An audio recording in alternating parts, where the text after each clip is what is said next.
Welcome to Hurrdat Sports Radio. Hammers it home. Good offense from UCLA. Hoiberg hoists one. Jawan is warming up. Andrews, wow, rejected. Gary was shot out of a cannon there. For Baker Mayfield now. Three receivers to his right. Good snap, belt high. Looking upfield, looking, flushed out of the pocket. Dances outside, throws the ball upfield. He's got a receiver. Open, caught, touchdown, Tampa Bay. Touchdown, Tampa Bay. Jalen McMillan. Taylor extends his hand. Snap. Placement made. Cairo Santos. Kick is up. And the kick is good. Yeah. And the Bears have walked off and won in Green Bay. Bailey Zappi the shotgun. Blitz pressure coming up the middle. Zappi throws intercepted. Nate Wiggins has it on the sideline. In for the touchdown. The rookie with his first pick six of his NFL career. Gibbs got an opening. The acceleration.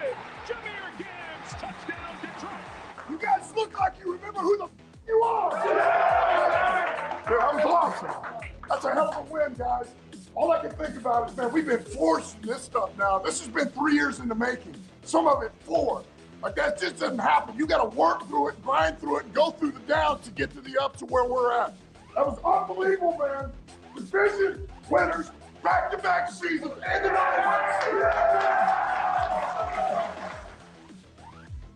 Good morning. Welcome into Hurrdat Sports Radio, presented by Centris Federal Credit Union. That's DB. I'm Ravi Lulla here at Hurrdat Sports Bar and Grill. What's up, DB? Oh, whoa. How we doing?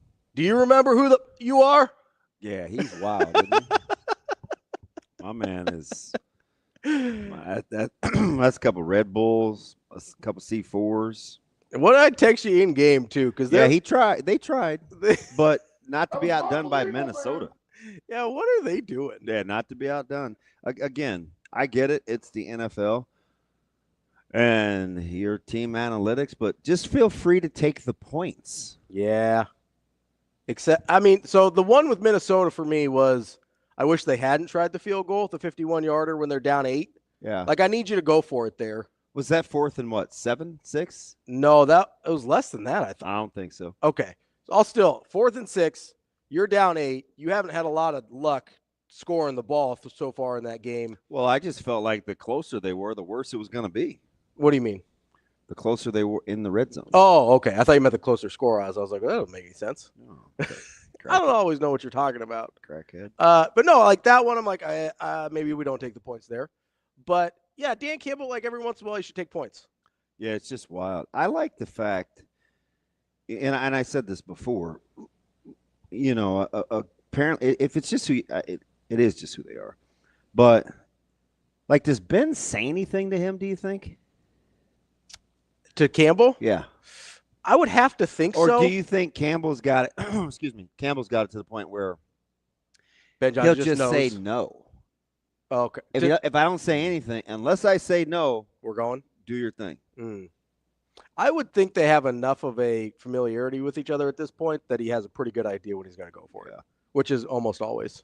Do you like Rex Ryan's Grinch suit? No, I don't. Oh. There's a time and a place. I don't think he is the time or the place. It's not a good look for him. I hear you. It's also the color combo with it's not good. The pink tie, like that's not working. Did you like Vrabel's token interview? Yeah, we love a token interview, don't we? Yeah, Vrabel's not going to New York. No. Like the Patriots don't fire Mayo without having Vrabel already locked up. Do you listen to Mayo talk ever? Yeah, I don't love it. It's kind of weird. I'm not a huge fan. It's almost like, I don't know. Have you ever done something for so long and it's kind of not the norm, but you've done it long enough where you forget what normal is? I mean, that describes like most of my personality. See, I think he's been in New England so long, he forgot how the rest of the free how like normal people talk and think. Yeah. That makes sense. He's like indoctrinated. It's incredible. Right? Like that's what it's. I'm like, what is he talking about?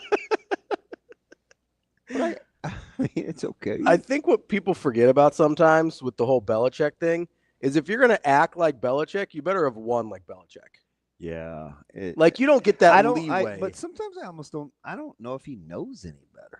He probably doesn't, but like you don't get that leeway at 4-13. You know what I mean? Sure. Like you better be. You want him to pull like. You better be pretty affable at 4-13. He said affable. Yeah, we're trying to. What are you trying to do? We're trying to educate. Were you in the locker room? I didn't see you in there. Wasn't pretty. It's my favorite Carl Pelini post-game presser ever. Shane, do we still have that? Carl Pelini? It's not in the system, no. What are you trying to do? I wonder who he was talking. It might have been like Sam. It's either Sam or Dirk. I was going to say, if we have some, speaking of Sam, he'll be on at 8 o'clock this morning. If somebody is getting reprimanded by a coach, it's going to be one of three people usually. Yeah. And that was back in the day. It's going to be Sam, it's going to be Dirk, or it's going to be Mitch. Sam doesn't get – I think that's a little bit of a misnomer. You think so? Coaches don't check Sam real time. Okay. Dirk and Lee are really the only two that I've seen get like – and a little Chattel. But it's kind of a misnomer that people clap back at Sam? Like real time. Yeah, that's fair. They don't get Mitch either. Maybe I'm thinking more of after they write something. But like in a press conference, you're probably right. Yeah. Dirk used to get it all the time, though. Yeah, and he would give it. Was that yeah, I kind of wonder what it was about Dirk that made people comfortable. We did a fantastic podcast a couple times, and it was kind of just like dadding it, like different. It wasn't just like sports and stuff, and he was just talking about like the journalistic growth and kind of where he's been and how he approached his business. And he was so introspective, even like real time. I was blown away by the pod. Yeah. Yeah, it was really good. And he talked about just kind of his growth in the business and kind of how as he started doing less with football, he was less critical. But it wasn't because he was any kinder or gentler. He basically said, well, I'm not around as much, so I don't feel like I've earned it. Like he's not empowered by. He's like, I'm just not in it enough. Yeah. To have a strong. I was like, I wish more people thought like that. Yeah. Because it's incredibly introspective. I would have thought we have people that can't play dead, don't come around, won't do anything. And they have these opinions like word is bond, and it's like, how do you know? You're either reading a box score or reporting somebody else's story. Like, you read it for Pete's sakes. You don't even have a like. Wait. Let me hit pause. And it's 69-47 Nebraska. It's like I can't even take you seriously. I can't. I would have thought in Dirk's situation that. I feel like when you're in it the day to day, everything feels like a big deal, right? That's how I would have. Yeah, maybe. Like when you're in the day to day, like when you're a beat writer or you're covering a beat, right?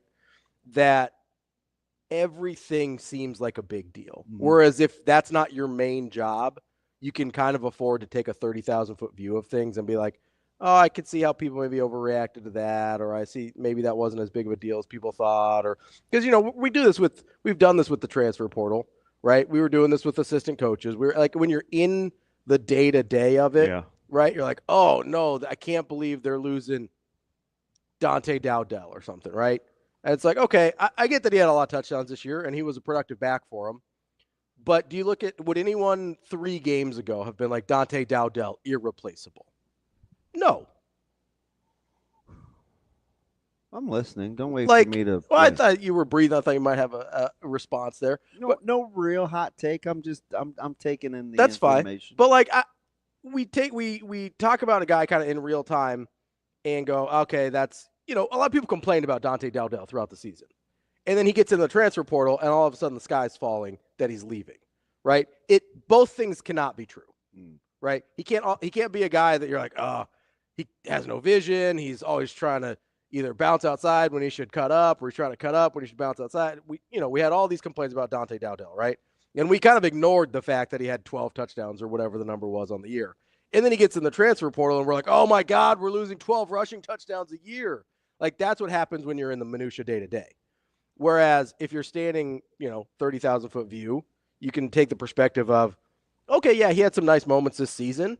That's not an irreplaceable back. What are you trying to do? What I'm trying to do. Were you in the locker room? I wasn't in the locker room, DB. I've been in different locker rooms. I wasn't in that locker room. I think that's funny. There's a lot of sports this weekend. Why you got Carl up this morning? Was that on your mind? Yeah, Carl was on my mind. Yeah, because of that or something else? Woke up this morning with my mind. It was what about State on Freedom, hallelujah. I don't know that one. It's a African American hymnal. You probably would not.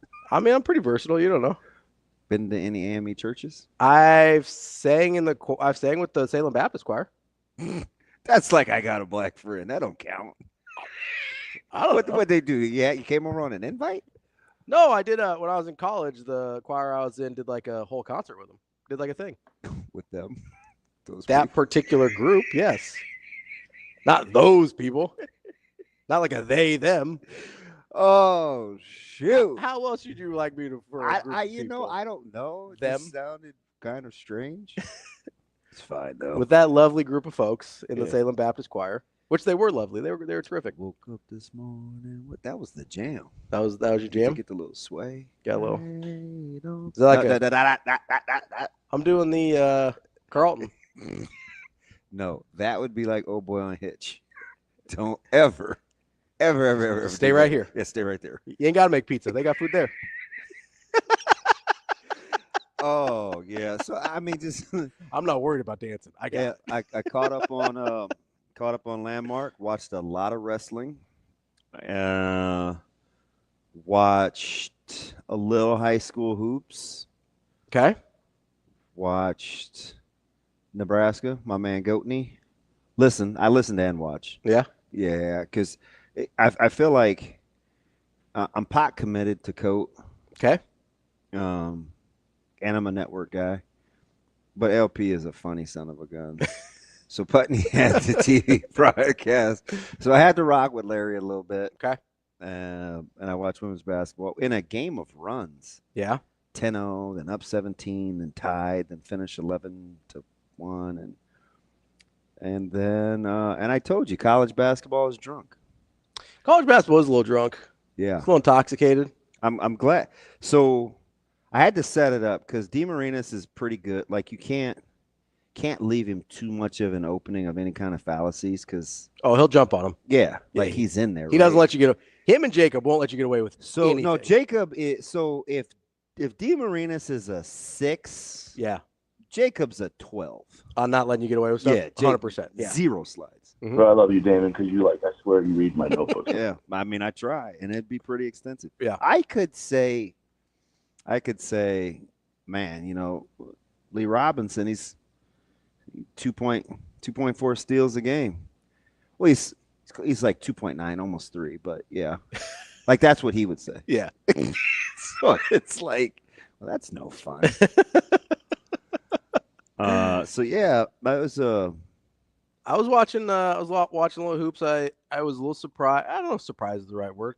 I was surprised by the margin of Iowa State Baylor when I was watching that one. You talking about hoops? Yeah. Because we're talking about hoops. Yeah. So I was going to continue talking about hoops. Yeah. Guess what though? What's that? I was watching a couple of replays on bowl games, so I was trying to remember. Oh, I was like, sure. Yeah, Baylor was bad. But then I was like, wait a minute. Baylor was bad. Baylor didn't play Iowa State. No, they didn't. But Iowa State played Miami. And Iowa State was good. Yeah, and Miami didn't have their quarterback the second half because he decided they didn't want to play anymore. How about all that hand-wringing and consternation? Was that not wild? It was. I didn't mind. Look at this flat foot pass. He's not even trying. He's just standing there. How do you coach this in the NFL? Well, if you're good enough, I'm sure they'll try. You've seen some guys that have had opportunities to play in the league? Yeah. Looking at you, Anthony Richardson. Shoot, I cheer for one, and George Pickens. Yeah. Is that funny?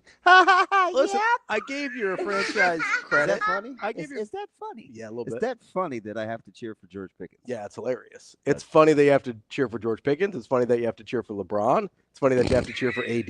It's really funny you have to cheer. AD balled last night. It's really funny. Yeah, you still don't like him. No, it's really funny you have to cheer for Russell Wilson. It's hilarious. All of those things are very funny to me. So I wonder why when Russell's back foot hits the ground, he just can't throw the ball. I don't know. Like, hits the back foot and his drop and boom goes? Yeah. Like, if you have a speed out for 6 yards to George Pickens and he's wide open. Probably needs to get out throw him the ball.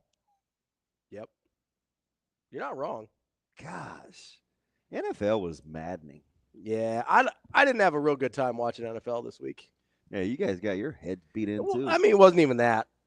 It's just there was some tough. Do the Niners need to come out and pull a Minnesota where they say we're not trading our coach? Bring Sam Darnold back? Oh, no, I'm just kidding. Did you hear that yesterday? Yeah. Minnesota. Kevin O'Connell is not on the trade market. That's incredible. This whole Sean Payton thing screwed everything up. Well, I'm coming in this morning and listening to our guy Pat Costello on Sportsman. Isn't he hilarious? He is pretty funny. And I think he's hilarious. I don't remember who. I think it was Canty was talking about how people should try and trade for your guy Tomlin. Yeah. And I'm like, are you out of your mind? So in what world would the Steelers ever do that? This started from somewhere. Either my guy or your guy may want a change of scenery just because. Shanahan and Tomlin. Why? I don't know. You both already know you can win there, right? My boy Lichty, I got to show you the sweatshirt he had on this weekend.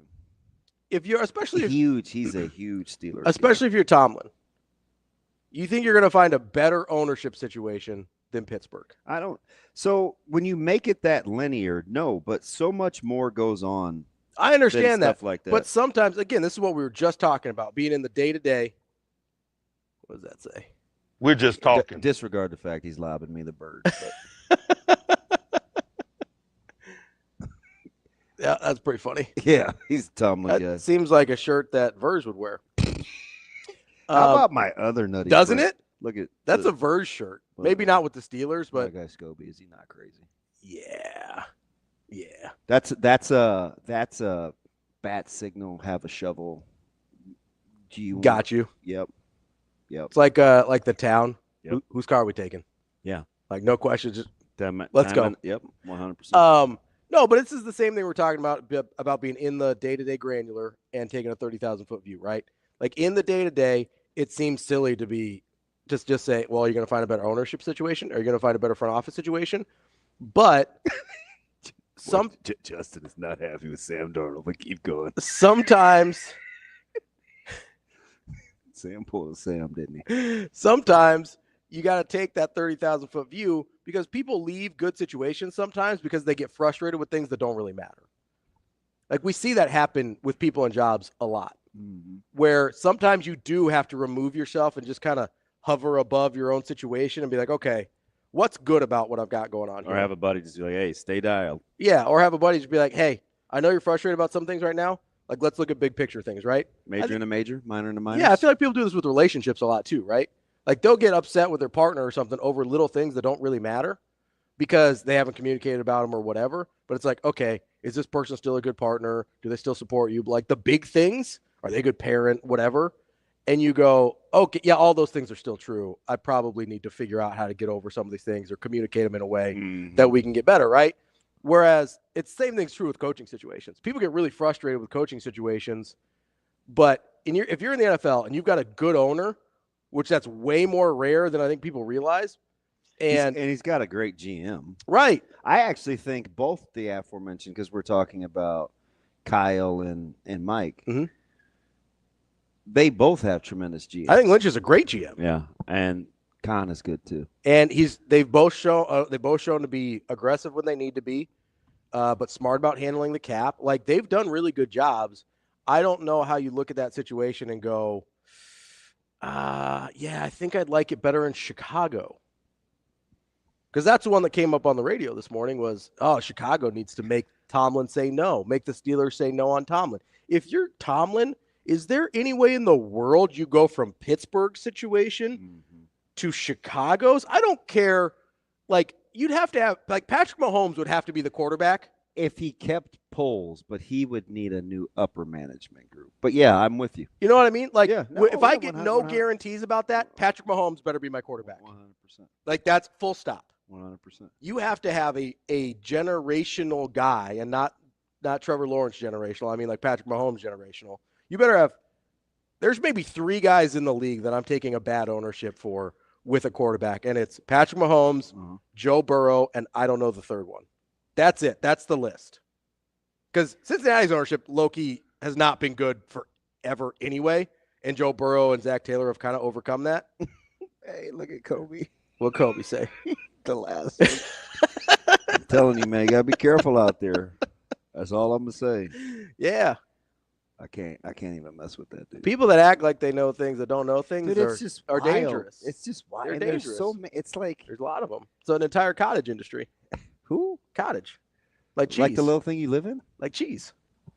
Yeah. Oh. You know what a cottage industry is? No. It's like a small kind of economy based on one like little thing. Like Nebraska football is a cottage. Oh, where was that derivation from? Where'd you get that? Is that like a it's just an old school term. I don't old school for who? I think it's existed for cottage. So what is it again? Cottage industry. A cottage. It's like industry. a small economy based around one item. Like Nebraska football is a cottage industry. Like the premise. Wonder where the derivation came from. You know what derivatives are? Hear the words. Pressing.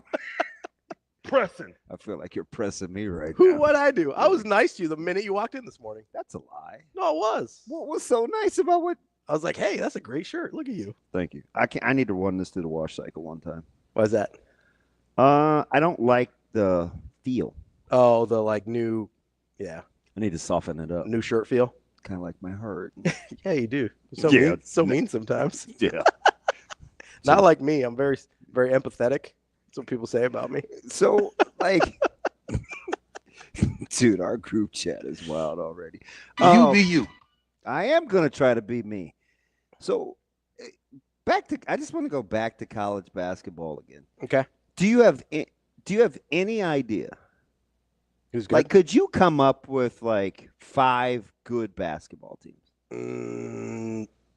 Confidently, no. Isn't that weird?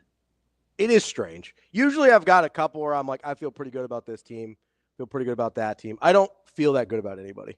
Like, do you know Houston and UCLA had similar rankings? Yeah. Do they look like the same team? No. When Illinois went to Eugene and beat them by 30, did they look like the 22nd ranked team in the country?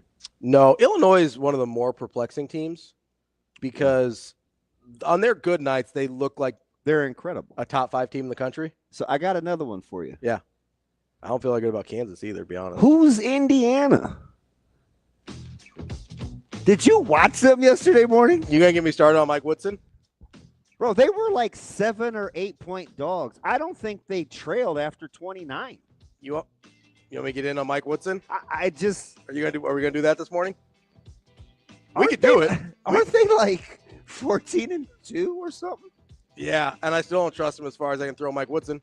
It's just a weird. It's a super weird. I don't know. Did you watch anything that was going on at Gamble? Yeah, a little bit. I was following along with your guys' text too, with you and Pete Marinas. Yeah, it's like I don't. College basketball is going to be wild. I have no idea who's good. That's DB. I'm Ravi. More Hurrdat Sports Radio coming up next. We will be back.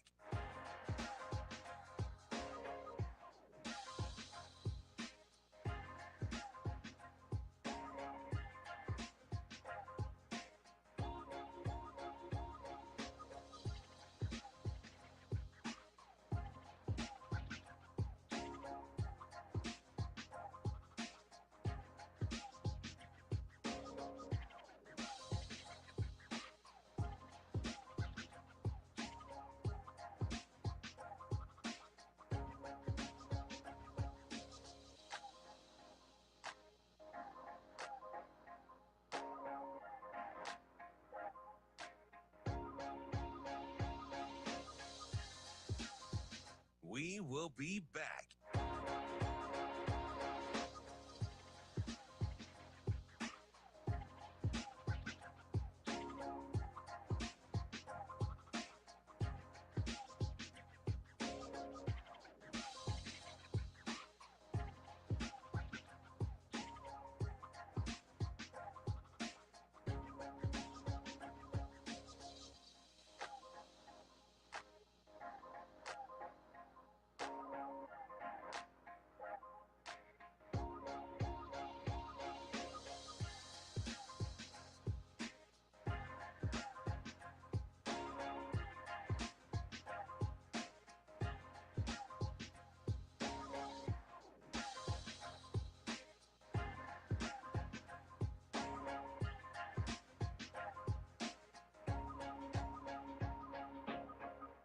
We will be back.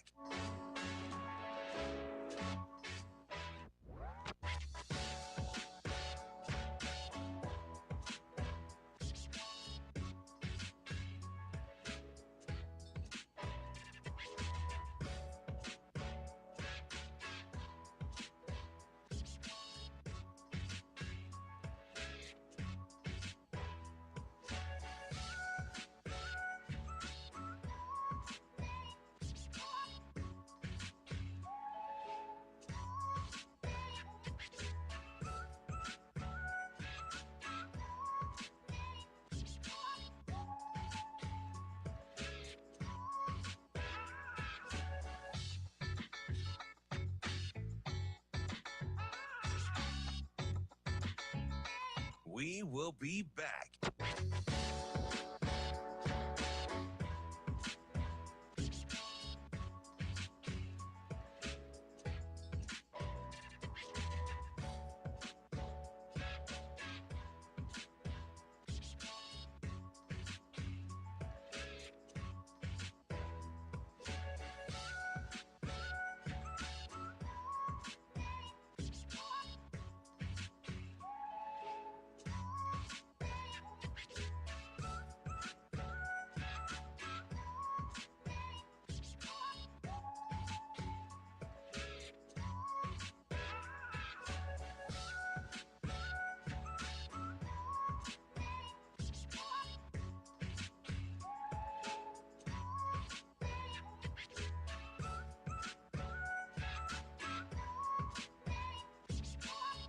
We will be back.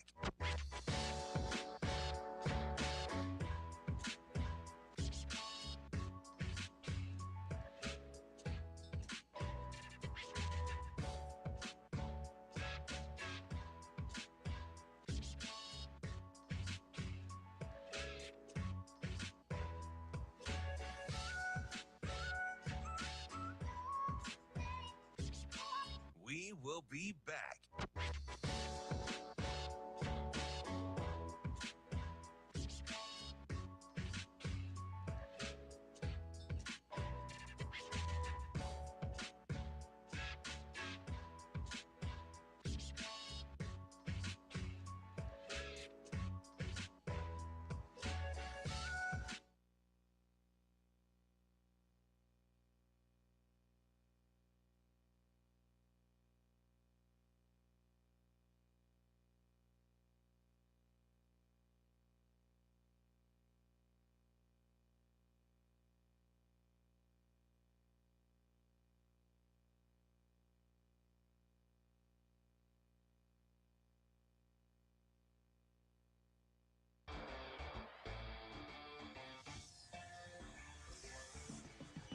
You're listening to Hurrdat Sports Radio.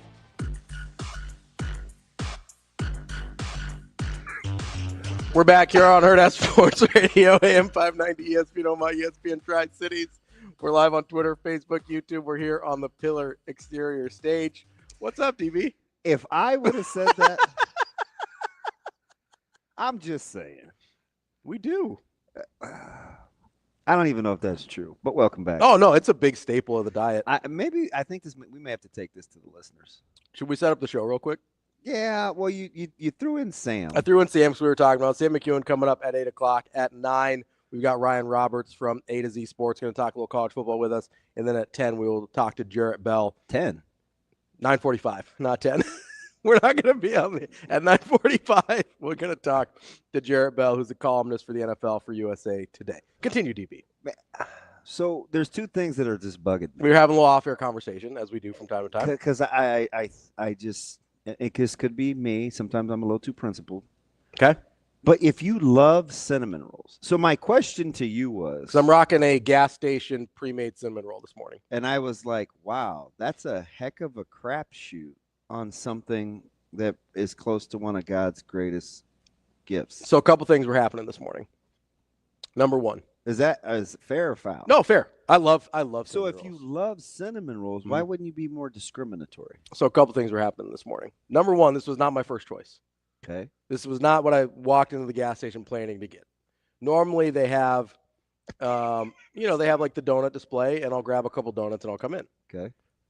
There were no donuts this morning. Not the kind I didn't want. They did not have a single donut in the kids must be going back to school, man. I don't know. They need breakfast. I don't know if the delivery was late or what. There was not a single donut. After Snowmageddon, delivery wasn't late. There was not a single donut in the gas station. So I go, okay, well that's not a great way to start the day here. And so I was looking for Pop-Tarts. I like Pop-Tarts. Oh my God. I know. It's getting worse by the second. I really like Pop-Tarts. Okay. Not just the bowl game. Okay. But I couldn't find Pop-Tarts in there either. I was like, okay, we don't have donuts, we don't have Pop-Tarts. I can't sit here all day trying to figure out what to eat. Incredible. And so I'm in the area where they should have had Pop-Tarts, and I look right in front of me, and we've got the cinnamon roll. And I was like, it looks pretty good. Did you touch it? Yeah. You gave a little squeeze, make sure it wasn't like rock hard, Okay. And I was like, okay, that's pretty squishy. It doesn't look good. It's not bad. But here, to answer your question. So this was not the plan, right? This is not the breakfast we intended to have this morning. Okay. But here we are, okay? Had to make the best out of a less than ideal situation. I did my best. And my blood sugar was not at a point where I could skip breakfast this morning. Mm-hmm. So I was like, all right, we got to get something. So we went with this because I didn't want to do like the little prepackaged donuts and so I went with the cinnamon roll. It's not bad. I'm not disappointed in my decision. But to answer your question about if you love something, should you be more discerning about it? There's two categories for me. There's some things like this. You're going to make fun of me for this, but 98% chances. Yeah, that's true. So I really love creme brulee. Oh, God. There's basically only one place where I will eat that. Well, I'll eat creme brulee because it's so good. It has ruined all other creme brulee for me. Can you just be a normal person? I cannot, and you're aware of this. I really like creme brulee. It's so good. That's like your okay, fine. That's my one that it's so good at this very specific place that I can't eat it anywhere else. Okay. Because it makes me mad that it's not that thing. Oh, creme brulee. It's really good, man. Okay. I'm not going to tell you where it's from because then you're really going to make fun of me. But there are other things like I also really love hot dogs. And I know where like the really good hot dogs are versus like the subpar hot dogs. Uh-huh. But a subpar hot dog is still pretty good, and I'm pretty happy to eat it still most of the time. Okay. It's kind of like pizza. Like I really love really good pizza. I know you don't like pizza at all, but I really love really good pizza. But like I'll kind of mess around with some Little Caesar sometimes too. It on the surface, it seems like the more I like something, the less apt I am to just put up with foolishness. Yeah. Yeah, no, I understand. I'm like that with cheese. I'm like, yeah. I haven't ordered a steak out. Oh, yeah. Not even New York did I order a steak. Because you don't get to control, like, your cut. You don't get to look at, like, you just the last 4 or 5 years, like, the more I've done it, mm-hmm. the less risk I'm willing to take. That's fair. I get that. That's the creme brulee for me. I would be like that with almost I don't know anything that I like universally enough where I would just I'm like that with yeah. If you didn't make the rice joke early, I would not come back with this. But I'm like that with fried chicken. The rice thing was I'm stunned to find that out.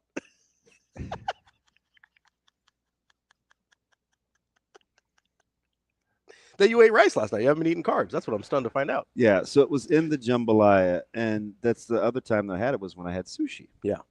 And New York, and I tried to get I substituted brown rice. Yeah. And I was like, well, it didn't stay together. Yeah. It's still good, but it didn't. And you go, well, I think you got to go with the sticky. And I go, well, how come you can't make brown rice sticky?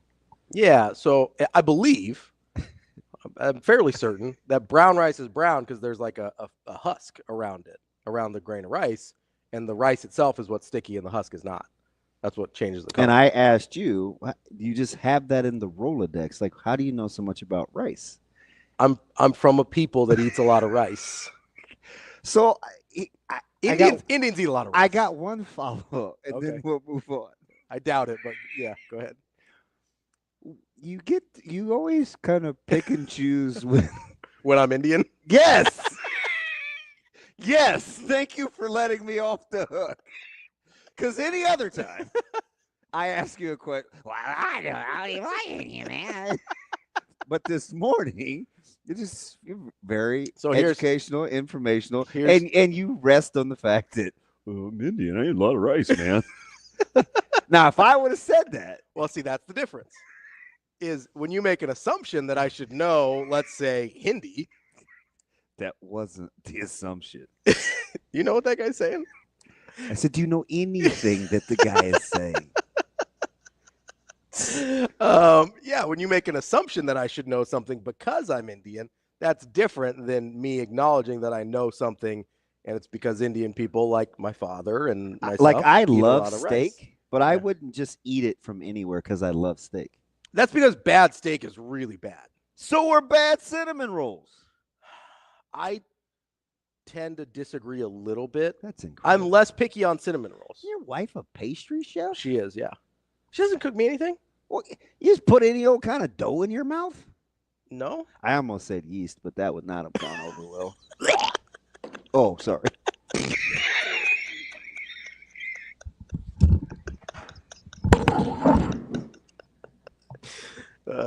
DB has to take a minute. He needs a breather there. I'm less. That's all. There are certain food items I'm very discerning about. Yeast being one of them. Almost threw up. There are other food items. Sorry, Bill. Like pizza and hot dogs and apparently cinnamon rolls that I'm less picky about. Okay. There's hot dogs, Knock it off. pizza, cinnamon rolls. Okay. I am but I'm very discerning about other things, like creme brulee, apparently. That's the only one I can think. No, steak. I'm not with steak. I'm not going to eat a bad steak. I'm just not going to. Yeah.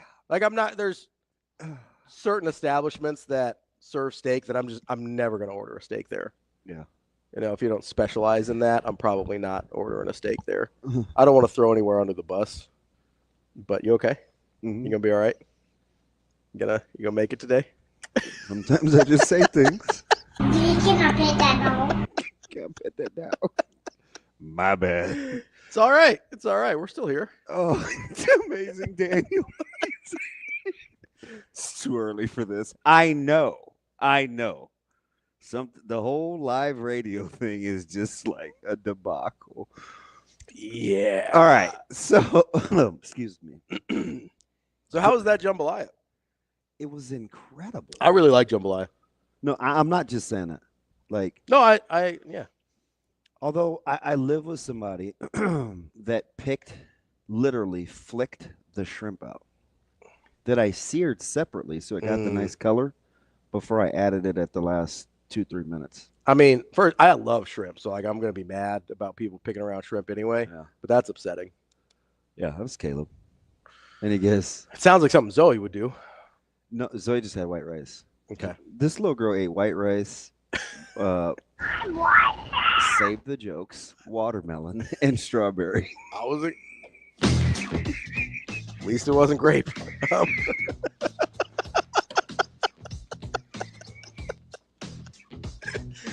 It can be messy. Grapes can be messy. And if she drops one, the dogs feed it. That's bad for them. That's why I said good thing it's not grapes. It's bad for the dogs. Shesterkin when he comes off IR. Kick save and a beauty. Grapes are not messy, by the way. No, bad for dogs. If you bite into one, though, they can be a little messy. Nice try. Bad for dogs, though. I don't even let grapes come in my house. Nice try. Gotta be careful there. That's DB. I'm Ravi Lulla. We will perhaps be back after the break if nobody gives us a call here on Hurrdat Sports Radio. We will be back.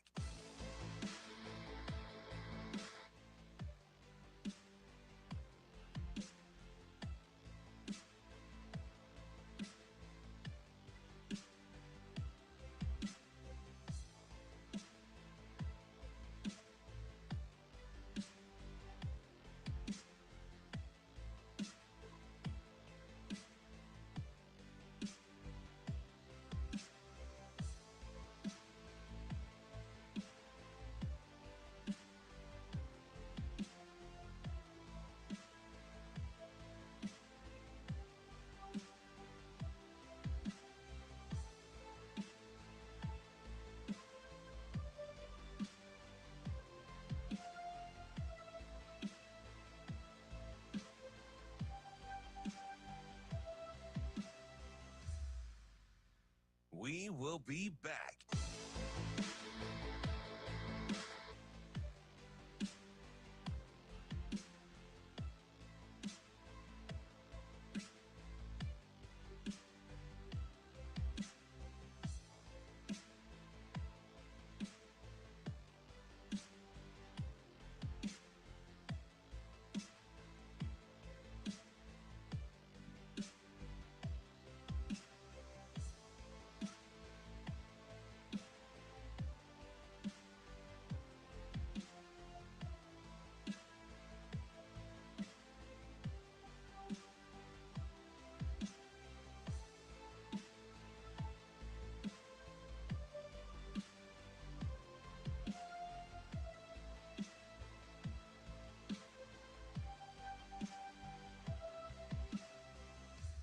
We will be back.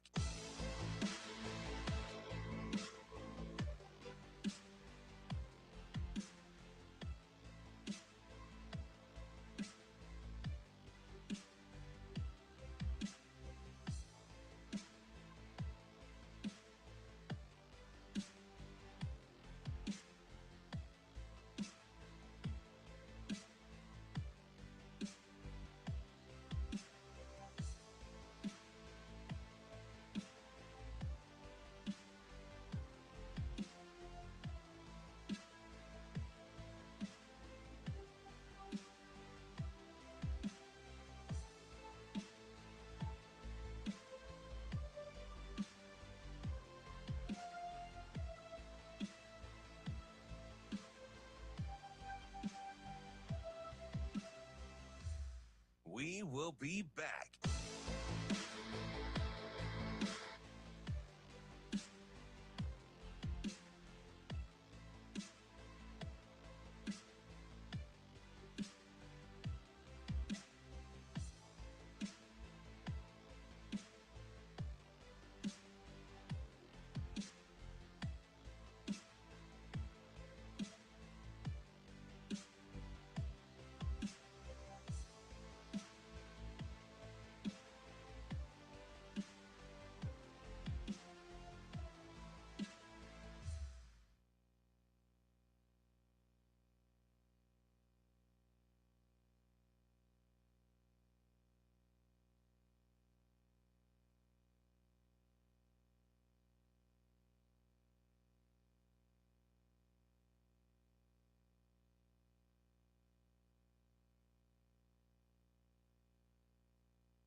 You're listening to Hurrdat Sports Radio.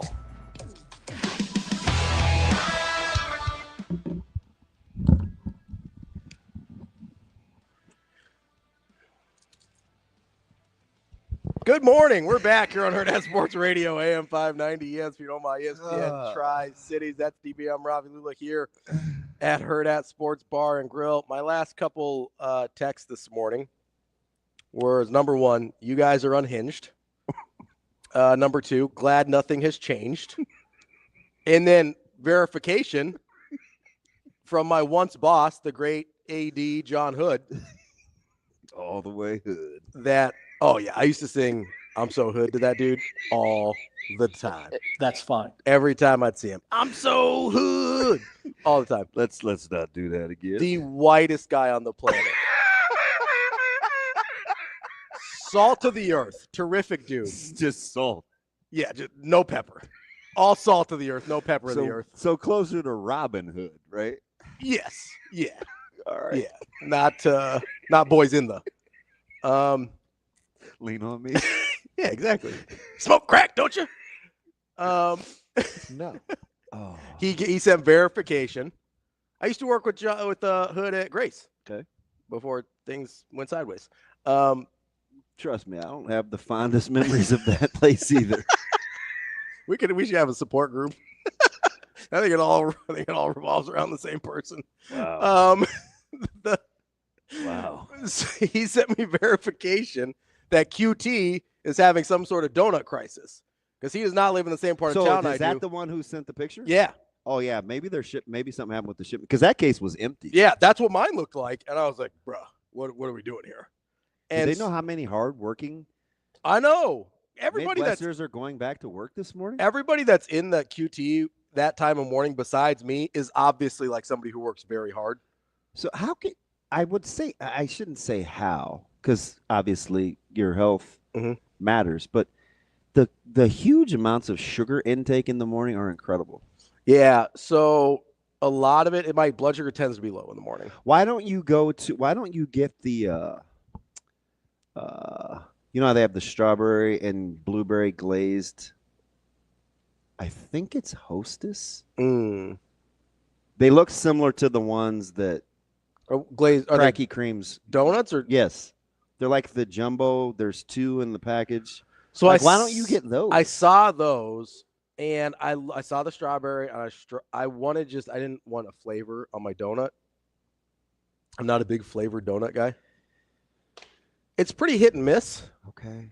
And so I was like, I didn't want to take that. I was more willing to roll the dice on the cinnamon roll. You're principled with sugar, but you eat like knockoff peanut butter and Ritz. Like, have you not seen some of the things that you bring to eat? What I didn't bring off knockoff Ritz.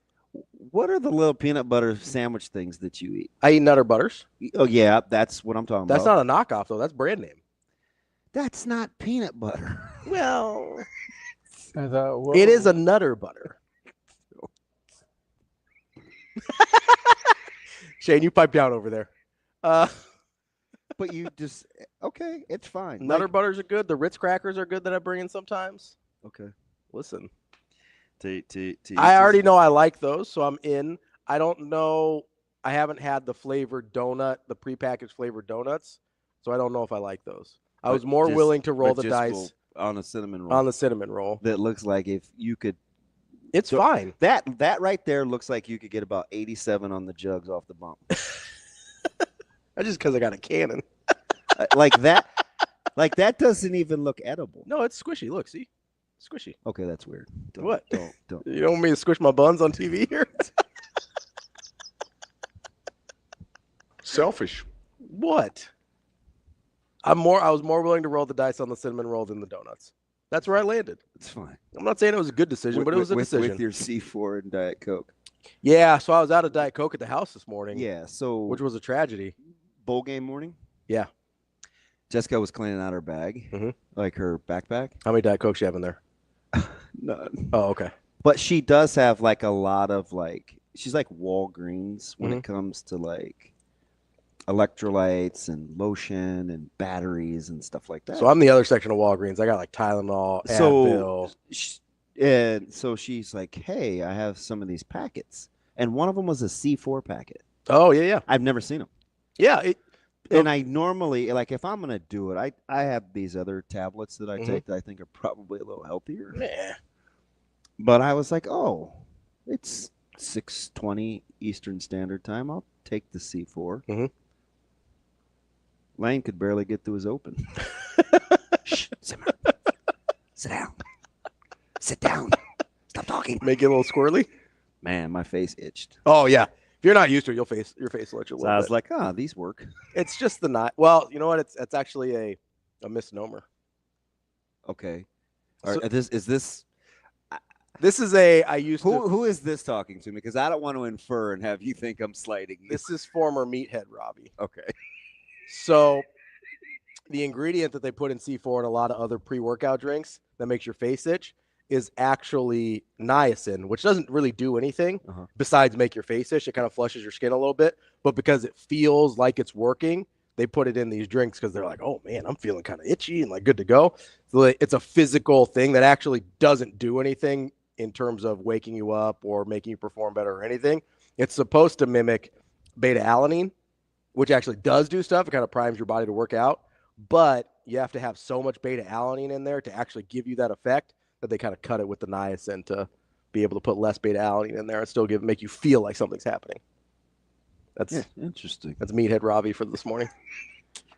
Nebraska must have had that in this weekend playing defense. I had a lot of I did a lot of research on supplements, and things like that. Yeah, it's kind of scary. Back in the day. Back in the day. I thought I was the human lab rat. Well, listen, I'm Back in the day. an Indian guy that ended up being pretty strong. Like, that doesn't happen, like, supernaturally. I don't know if you've seen a lot of other Indian dudes at the gym. Kegs and eggs in football. Let's go. They're not built exactly like I am. Tend to be a little narrower of frame. What, are they taller? Nope. I'm Hey, speaking of which, I'm were you surprised that Nebraska out UCLA? I'm a giant from Indian terms. Not really. I am. I did say the first to 50 to win. I should have changed it to 40, but Nebraska has had this in them, though. yeah, that's a really good defensive team. It's a really good defensive team. And honestly, I got to give Hoiberg a ton of credit because this is not who he was. Dude, Kobe's on the Nutter Butter train. Dude, Nutter Butters are great. In terms of like just a little, I don't want to get distracted. It's fine because that would be different. Going back with my man Coatney. I don't even recognize what we're doing. He's a big Fairbury guy, I've heard. He's great. No, I have to give Hoiberg a ton of credit because I didn't think he had this in him. Like when he got here and struggled the first few years, I didn't think he had this pivot, totally different style of team, totally different style of recruiting, totally different style of play. I talked to him for a while. I didn't think he had this in him. Like, I'm really impressed. There is kind of this duality to him. The last like 2 years. Said I like chopped because he kind of has always believed this, though. It was the capability to do so. Yeah.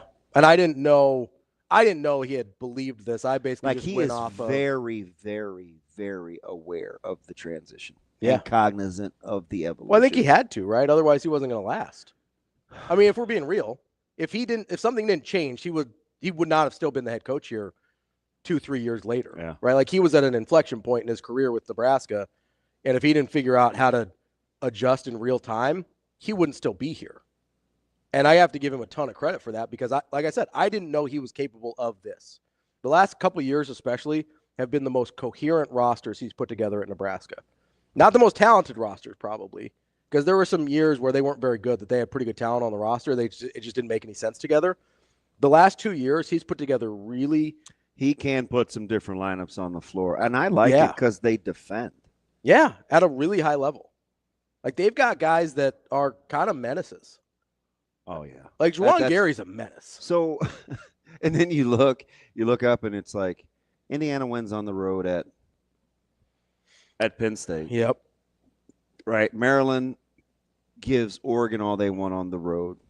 I still can't, and we're going to figure it out because Nebraska over this next 4-game stretch is. So who is it? It's Iowa. I'm bringing it up here. It's Iowa, Rutgers, Maryland, and somebody else. Not in that order. So it's Iowa. I'm trying to find it. I'm I a little think slow. I think it's Iowa, Rutgers, Maryland, and somebody. They got to go 2-2. Iowa at Purdue. Purdue, that's it. Home against Rutgers at Maryland. Because I still don't know who Purdue is either. I don't either. And I get it. They I don't think dropped Purdue Northwestern knows. yesterday. I don't think Purdue knows who they are. Sleepy 1 p.m. tip yesterday. Those are dangerous. You got to watch out for those. Those suck. Like, early Sunday tips are weird. And I wouldn't necessarily call that early. It's just, I mean, you should have been at PBA watching the ladies, Penn State. I was at home watching football, and there weren't even any good games. No, there weren't. It was not a great experience. Oh, I was happy to. So now I'm back to liking Aaron Rodgers again. What happened this time? Guys this is dumb, but I'm honest. Guys were giving him hugs, so I was like, oh, maybe he's not such a. Or maybe he is, and they're like, get this guy out the door. Thank God the season's over. But he was like getting unsolicited hugs. Is that weird? Yeah, that is weird. That's fine. Whatever. Judge. That's the piece of cheese, right? Aaron Rodgers. Oh, back to my personality. Turd sandwich, turd sandwich, turd sandwich, turd sandwich, turd sandwich. Somebody hugs him. Piece of cheese. Right on top of there. You're like, oh, that's pretty good cheese, though. I know it's covering a whole pile of turd sandwich. But, man, that's a nice piece of Swiss. I get that. Shay, do you think he thinks he's slick that I know he's talking about me, but he makes it seem like he's not? Oh, I was directly talking about you. I wasn't trying to hide that. That's just your personality in a nutshell. Aaron Rodgers has been a turd for how many years? And you're like, oh, they gave him hugs. I think I like him again. He must not be that bad of a guy. You ever hug somebody you don't like that much, DB? I bet you have. We will be back.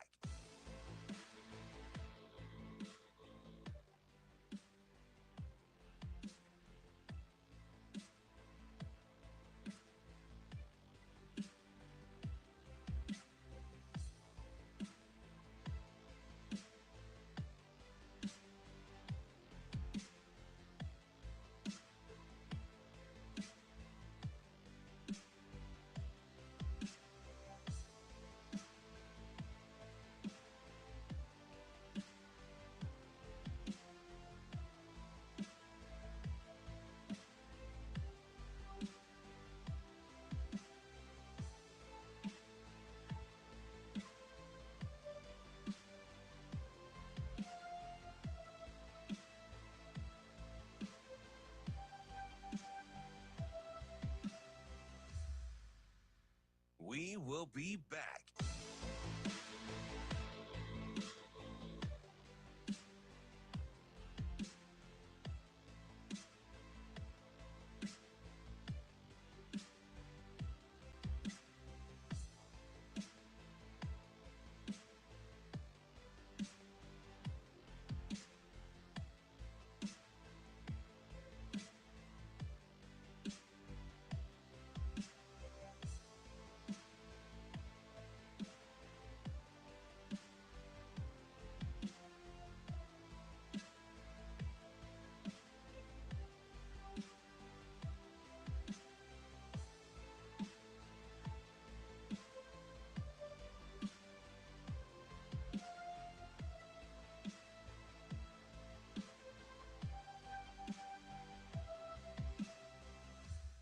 We will be back.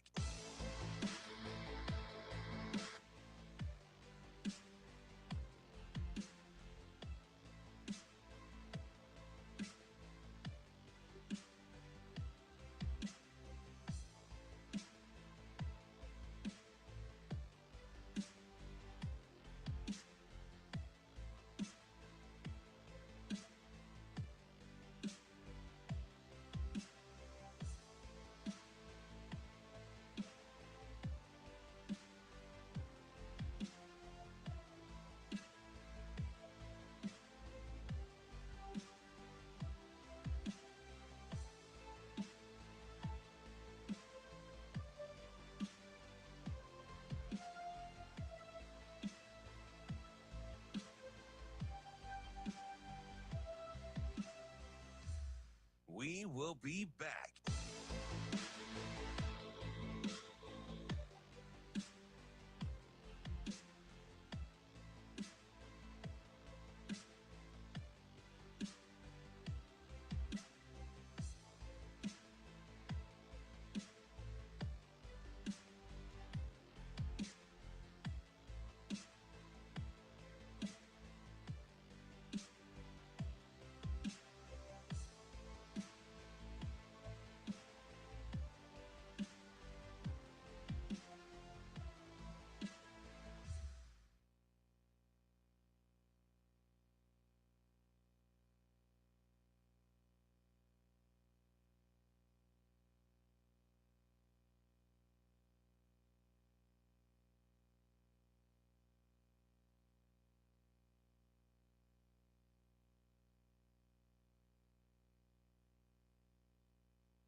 You're listening to Hurrdat Sports Radio.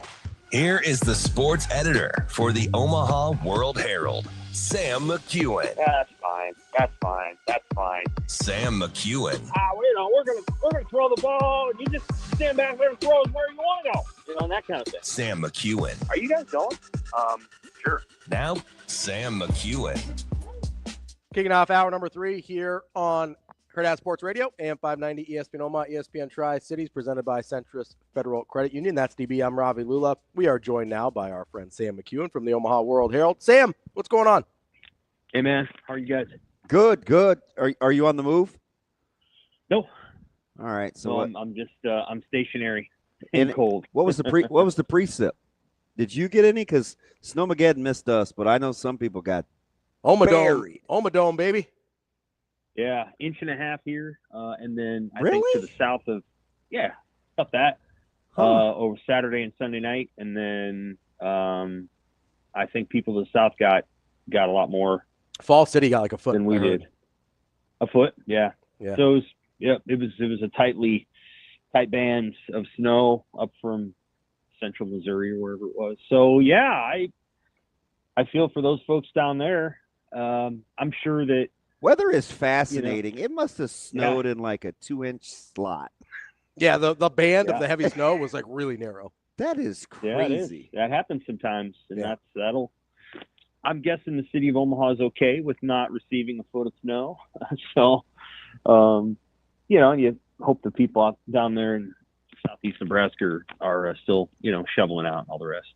All right. Yesterday, would you rather have been Caleb Williams going forward or Sam Darnold? They kind of look like the same person. No, people are hard on Sam Darnold from last night. I don't know, man. His teammates didn't help him out a ton either. It's because we've seen too much of the other Sam Darnold. So anytime something bad happens, we're afraid it's coming back, I think.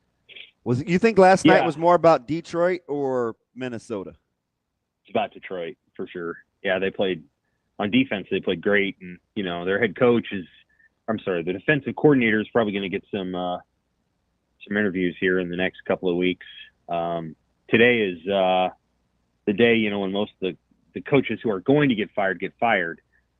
Gerard Mayer already did, and then you're going to see a few others. Doug Peterson out. Right. Aaron Glenn will probably get one of those jobs. There's only 32 of them, so they're in high demand, and I'm guessing the Detroit offensive and defensive coordinators will get. See, I think Ben Johnson. I said this before, and I know Cynthia and I kind of went round and around Freeland, and she disagreed with me a couple months ago. I think Ben Johnson stays. He might. Depends on the quality of the jobs that are out there, and the situations that present themselves. That's probably what the breaking line is. Like who wants to stay and what are the jobs that are available. The Bears will be available, obviously, and the Patriots are available, and the Jaguars are available, and I don't know, there'll be a couple more today. I'm not even sure. Maybe the Giants. Again, there's only 32 of them, so the idea that you're going to get, a perfect job, there's not very many of those. One day Andy Reid will retire, and he'll probably decide who gets to succeed him. So, it should be. You should not necessarily be able to get a great job as a head coach right away. You have to fall into those a little bit. So we'll see what happens though. But yeah, Detroit's the slight favorite, probably going into the playoffs to win the Super Bowl, but not by much. I think Kansas City and Buffalo and Baltimore are right there. And then, the Philadelphia Eagles are probably right there as well. Sam, are you surprised at all kind of with what we're talking about head coaching job situations that, there's, I don't know if they're even rumors, just speculation about guys like Mike Tomlin, people maybe making a play for him based on how Pittsburgh's season ended, Kyle Shanahan, Mike McDaniel, some of those guys that are reasonably well regarded, and a guy like Tomlin especially in a really good position in terms of ownership, front office, that whole thing. Like, are you surprised that there's even seeming consideration for that when you look at not to pour salt on, but a franchise like the Bears that has largely not been effectual in the front office and in ownership? Like, do you think people appreciate how good a good ownership situation can be for them? I think that, if you're talking about Mike Tomlin taking a different job within the NFL, one of the things that I think is sort of a tough spot for Tomlin is that his teams are always so good that they really have a hard time drafting an elite quarterback. And so, they have not been able to get that player. And, Baltimore got that player in Lamar Jackson, I think at 27 or 28 or 32 or wherever they drafted him. But usually you have to draft within the top 15, and the Steelers don't usually do that. And so I think what you've seen from them is they have all the other pieces, but they don't have. They had to trade for Russell Wilson, and Russell Wilson, Damon, I'm sure you were watching the game on Saturday night or caught up with it if you didn't. Unfortunately. And, Russell Wilson makes a bizarre, scrambles and, wastes time and slides when he shouldn't have. And, so I think one of the challenges when you're in that position, and Vrabel was in this position with the Titans too, is you never really bottom out. And so what happens is you don't really ever get an opportunity to get Jaden Daniels. He never falls to you.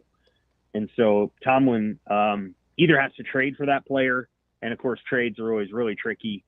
And they probably could have went and got Kirk Cousins last year, but look at Cousins. He's already been benched. So, I could see why he might want to go somewhere else and have a chance at a young quarterback. I don't know if Caleb Williams is the guy that he'd want to work with, but there's always that. There's always that possibility that an accomplished coach would want to go somewhere where he knew he was going to work with somebody who was 22 and the best days of his quarterbacking were ahead of him. And that's not true of Russell Wilson. And I've watched enough of Justin Fields to know that that's also not true of Justin Fields. God bless him. He's a great athlete and a hard worker, but if he were the answer in Pittsburgh, he'd be playing now, and he is not. I'm not going anywhere without draft capital or a quarterback. Right. I mean, or a young quarterback. Yeah, young one. I don't know. Yeah, sure. I mean, I'd take functional at this point because the only reason I'm not like all in on that is, I'd take Stafford every day that ends in Y. I'd take Baker Mayfield yesterday, right? So I think age is kind of relative to how a guy's playing. I mean, shoot, Darnold's only 27, and there's going to be consternation over whether to lock him up long term or not. You know what I mean? So I think it's more about kind of their operation within what they're doing, because they're hard-pressed to find anybody but playing better than Mayfield over the last half of the season. You know what I mean? And he's not exactly a spring chicken. Right. So if you wanted to go get a job, you could, in theory, you could go to the Giants, and you know that you're going to get either Shedeur Sanders or Cam Ward. And I don't think there's a first-round quarterback, though. Do you, Sam? They'll draft him, but like, I haven't graded like as a draft professional. I don't know if there'd be a first-round grade. I think Shedeur Sanders and Cam Ward are considered. I would take both of those football players over Drake May. Not a snowball's chance in heck, Sam. I would. No way. Yeah. Drake May would be the odds. McCarthy would be slotted higher than Shedeur Sanders and Cam Ward this year, I bet. Are you serious? Well, again, yes, I'm serious. Yeah. Oh my God. I don't know. I mean, I can understand people thinking Shedeur Sanders is well, he does this or he does that. I mean, I've watched a lot of Cam Ward and I've watched a lot of Drake May, and I think Cam Ward's a solid player. I think Drake May is a great athlete. The comp, I suppose, is Justin Herbert. I don't know if he's ever going to become Justin Herbert. He could easily become some other really big athlete that doesn't pan out. Yeah, I think Cam Ward is can go win you playoff games, and Sanders is probably a polarizing player, but I think he's pretty good. Now, not everybody agrees with that. Certainly, that's certainly understandable. Some people will be like, "Yeah, we're not going to take him," but I would be one of the people that would say, "You take him." With this caveat, with Shedeur, when you go to the NFL, you are going to run more than you did in college because he is a better runner than he ran in college. Like, I think Sanders is a good runner and just didn't run much because that's not what he wanted to do. That might be one of those things, too, where it's like, man, if I get hurt, we're screwed. And he may not think like that in the future. Right. Right. He's a pretty talented scrambler and runner, and who is not a runner in college but became a pretty good one in the pros. Like Danny, whatever his last name is, Dimes with the Giants. He was a better runner than people realize. I'm not saying that that Sanders is that good or whatever, but I would say Drake May was the one last year, and J.J. McCarthy, your mileage varies on him dependent on whether you think he's going to translate all those skills to the pros because he didn't throw that much in college. But, I think Jim Harbaugh does a pretty good job of developing players. So, I think J.J. McCarthy is a good player. Maybe I would. Yeah, I wouldn't have. Maybe Stroud a little bit is more elusive, I think, in the pocket than coming out. Yeah. Yeah, because he showed flashes. Really good, remember that last game against Georgia? It's like, oh, wait a minute. Yeah, where'd that come from? This guy can run, really? Oh, okay. Right. Yeah, I would say. Cam Ward's a high volume player. He doesn't really get hurt. He's thrown a lot of passes. Big guy. Doesn't. Seems pretty durable. I don't think he's Ben Roethlisberger per se, but he's got a lot. I think he's good. So if you want a Cam Ward and you were a Mike Tomlin and said, I want to go work with that guy, then which job you got to take, and probably the Giants.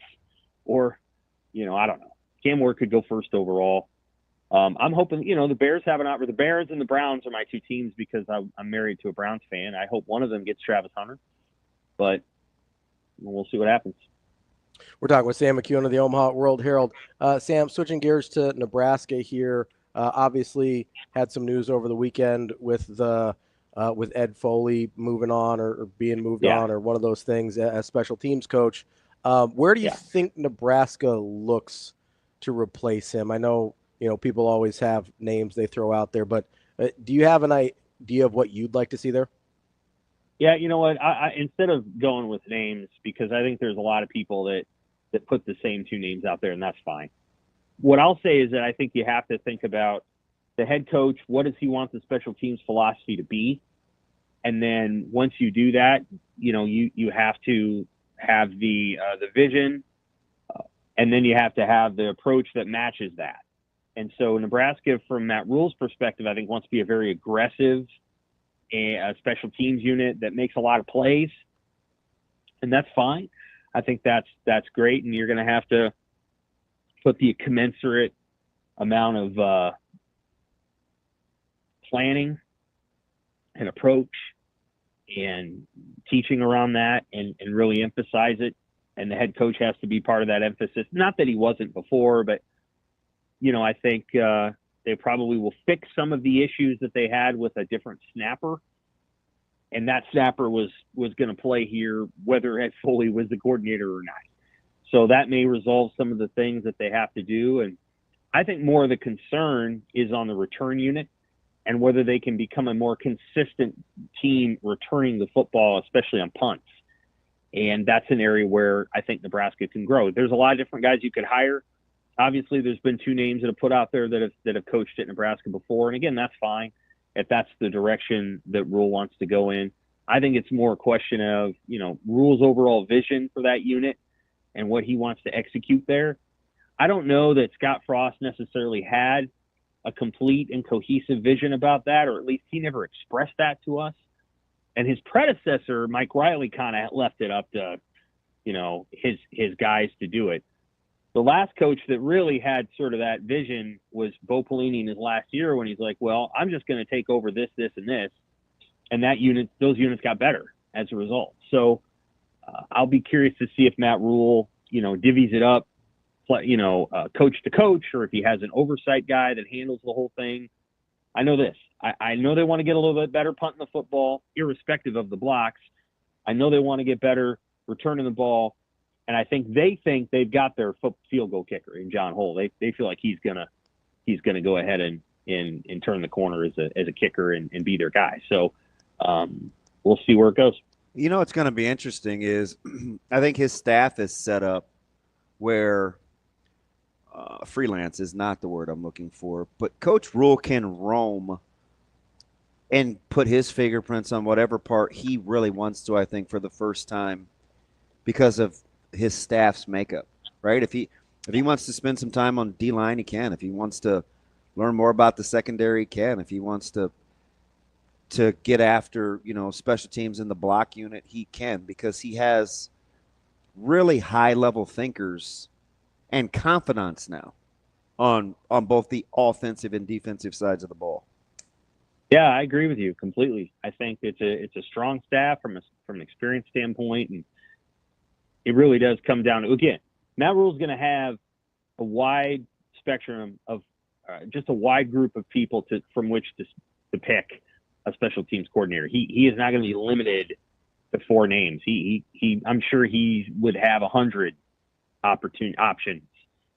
So he can pick the person who best fits, his style, and it doesn't necessarily have to be a name. It doesn't have to be a tie to here. It can be a lot of different kinds of situations. So, well, the guy that I wanted him to hire just got the head job at South Dakota State, so that came and went in a hurry.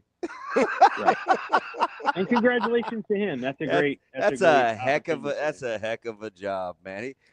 He didn't even have a chance to get any mail. I mean, between a Vandal and a Lobo and now a Rabbit. He did say, though, Sam, he would get me an apartment in Sioux Falls and I could drive back and forth halfway. What do you think? Well, yeah, I mean, yeah, that is Sioux Falls is a fine city, and no, it is. It's really nice. So enjoy Brookings, and they're gonna have a great team next year, even though their quarterback is leaving for somewhere. I don't know, Iowa or somewhere, but yeah, they'll be right in the mix. I told him, like, the minute he might have just been pulling up, and I said the number one thing you got to do, and I don't even think he was aware of it quite yet, just because he was. I mean, you're getting ready you're negotiating, right? You had 24 hours, but I'm like, you got to find a way to keep Bryce Hawthorne. Right? It's a D lineman that I wanted Nebraska to go get that just committed to Iowa. I said that first and foremost, that's the guy you got to keep in the fold, but. It's going to be amazing how many of those guys are going to be on the move. We'll see some guys tonight with Montana State and North Dakota State that will be highly, highly coveted post the game tonight that I think is going to be really interesting because that game will be played at a high level. It will, and I love that it's on a Monday night. Me too. It's their own night. Everybody to see. And you're right. There's going to be a lot of college coaches watching that game and scouting, basically. And it'll be, Montana State's like a 3-point favorite, and I think they might pull out that game. They're very good, and so, but they've been a fine team. And some of these FCS teams, including South Dakota State, they have facilities and training tables and things that are legit, exceed a lot of Group of 5 programs, and might even exceed a couple of power conference programs. I couldn't speak intelligently to every power conference team, but South Dakota State's got a great setup and it's a good job. That's why guys who go there are able to go to other places and get head coaching jobs because they learn how to coach at a really high level at South Dakota State. And then now Dan Jackson going back there, he could go on a 5-year run and we could very easily see him somewhere in the FBS. And it wouldn't surprise me if that's how that goes because South Dakota State's just a high level operation. Yeah, there's a lot of Jackson Williams and Sharmar. Well, I guess we call him Marty, but I mean that's a lot of good players. And if you read some of the reports to what you said about kind of amenities and what some of these schools have to offer, do you believe, you don't probably have any reason to not, but like the shoestring budget and bowl game budget and stuff that like Colorado was on versus like BYU, and it's just amazing how we make a lot of assumptions, man, but like money's money at some of these places, and it's hard to overcome. Very much so. I think there's a lot of schools that don't, especially the ones that have to travel more than they ever have before. I mean, Colorado's travel budget probably went down when they moved back to the Big 12, but you look at a school like Cal. And Cal's an incredible institution for 100 different reasons that aren't related to athletics. But, I mean, California's athletic department, and I'm sure, is taking a massive travel hit. And so, those schools are losing money on the travel front. It's not like they got some big windfall to join the ACC. So, it's those things are a little bit tough. Actually, hindsight being 2020, I wonder if Cal and Stanford are really like, I think they're happy to be affiliated with the ACC related to the academics. I just think it's going to cost them a lot of money to be affiliated with schools that are academically on the same level for the sake of athletics. That's going to be tough for those two institutions. Because when Stanford, which is one of the great athletic departments in some of the Olympic sports, has to go to a conference championship, they're not going to go to San Francisco for swimming. They're going to go to God only knows where the ACC championships are. So it's just going to be a different experience. And I think a lot of these power schools are going through that. Whereas, a South Dakota State, which should stay in FCS and probably will, is probably very content to, travel to Brookings. Well, they're in Brookings. Travel to Vermilion and Cedar Falls, Fargo, some of the other schools in the Missouri Valley and clean up and do really well, and at the same time not have to spend $1 million to do it. Sam, let me ask you something with basketball and Coach Hoiberg and obviously the fantastic staff, the job the staff's doing.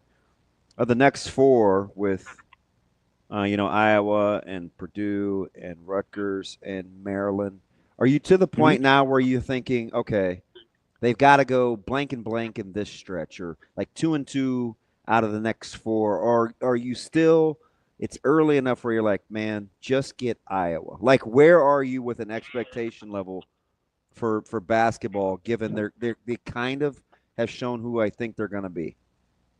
I think it's a variable answer, and in that, tell me what your expectation is, and I'll tell you what I think of what they need to do. If I think the Nebraska basketball fan expectation is NCAA tournament berth and maybe a win in the tournament and everything else is gravy. And so if you're telling me that, then, wins over Iowa and Rutgers keep you on the same path. Heck, a win over Rutgers keeps you on the same path. I don't think a loss at Iowa is going to hurt you too much. But if you're hungry for more and you're hungry for, okay, yeah, it's a team whose sum is greater than its parts, but why not Nebraska? Why can't they make a run at being, top 5 in the league or top 3 in the league like last year? Then you want to see them win at Iowa, battle at Purdue. That's a hard place to win. Beat Rutgers and go win at Maryland in front of 9,000 fans, because that's about how many fans Maryland has at its team. So, you want to see them make a run, and they have an opportunity. None of these teams are great, and only one of them has a great home court advantage. So Nebraska has every opportunity to continue to make a push for being one of the top teams in the league. After you beat UCLA, you can claim that you're one of the top teams in the league for sure. That's Sam McKewon from the Omaha World-Herald. Sam, we appreciate it as always. We'll talk to you again next week. Thanks, Sam. All right. Take care. More Hurrdat Sports Radio coming up next. We will be back.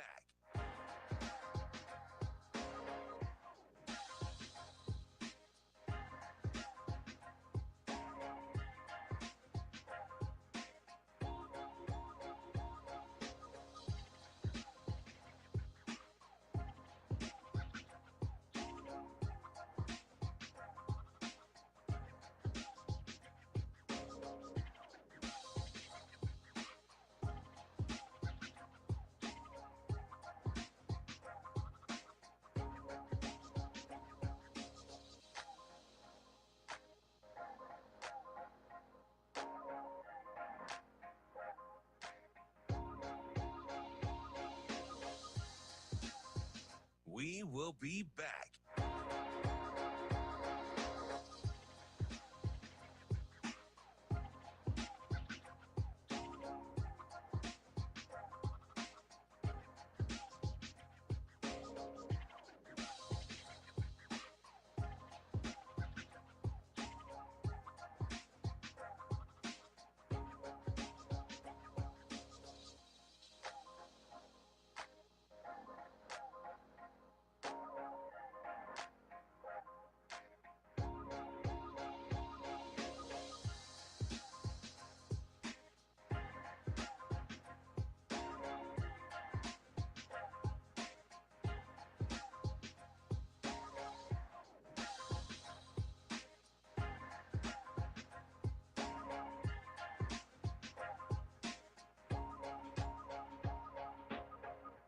We will be back.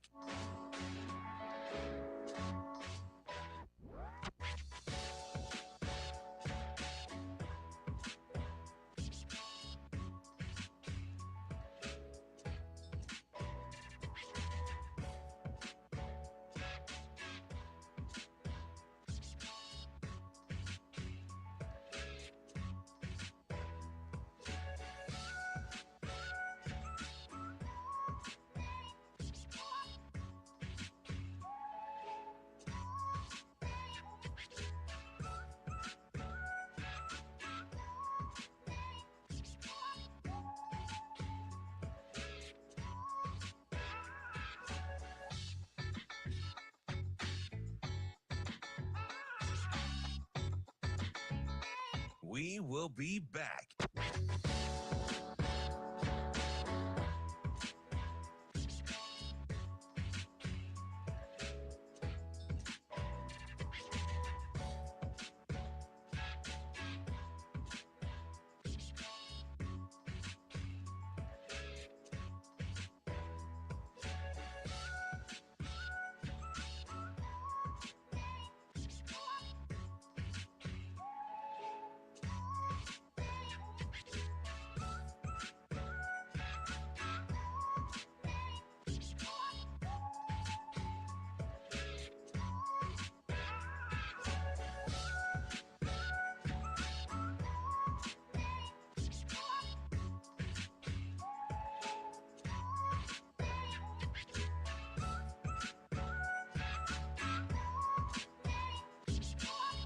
We will be back.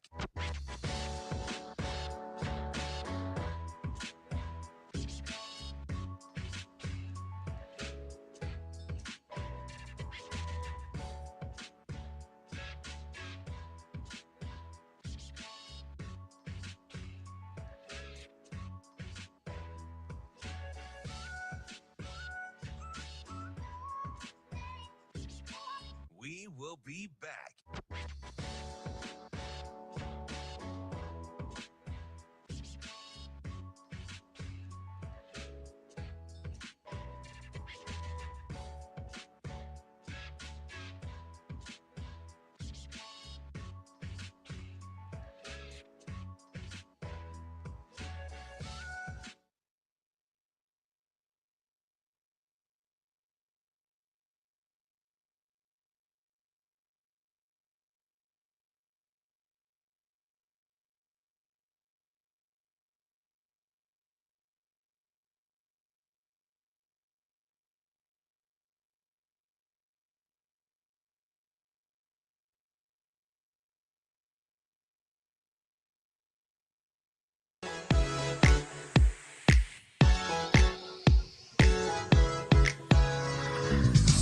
You're listening to Hurrdat Sports Radio.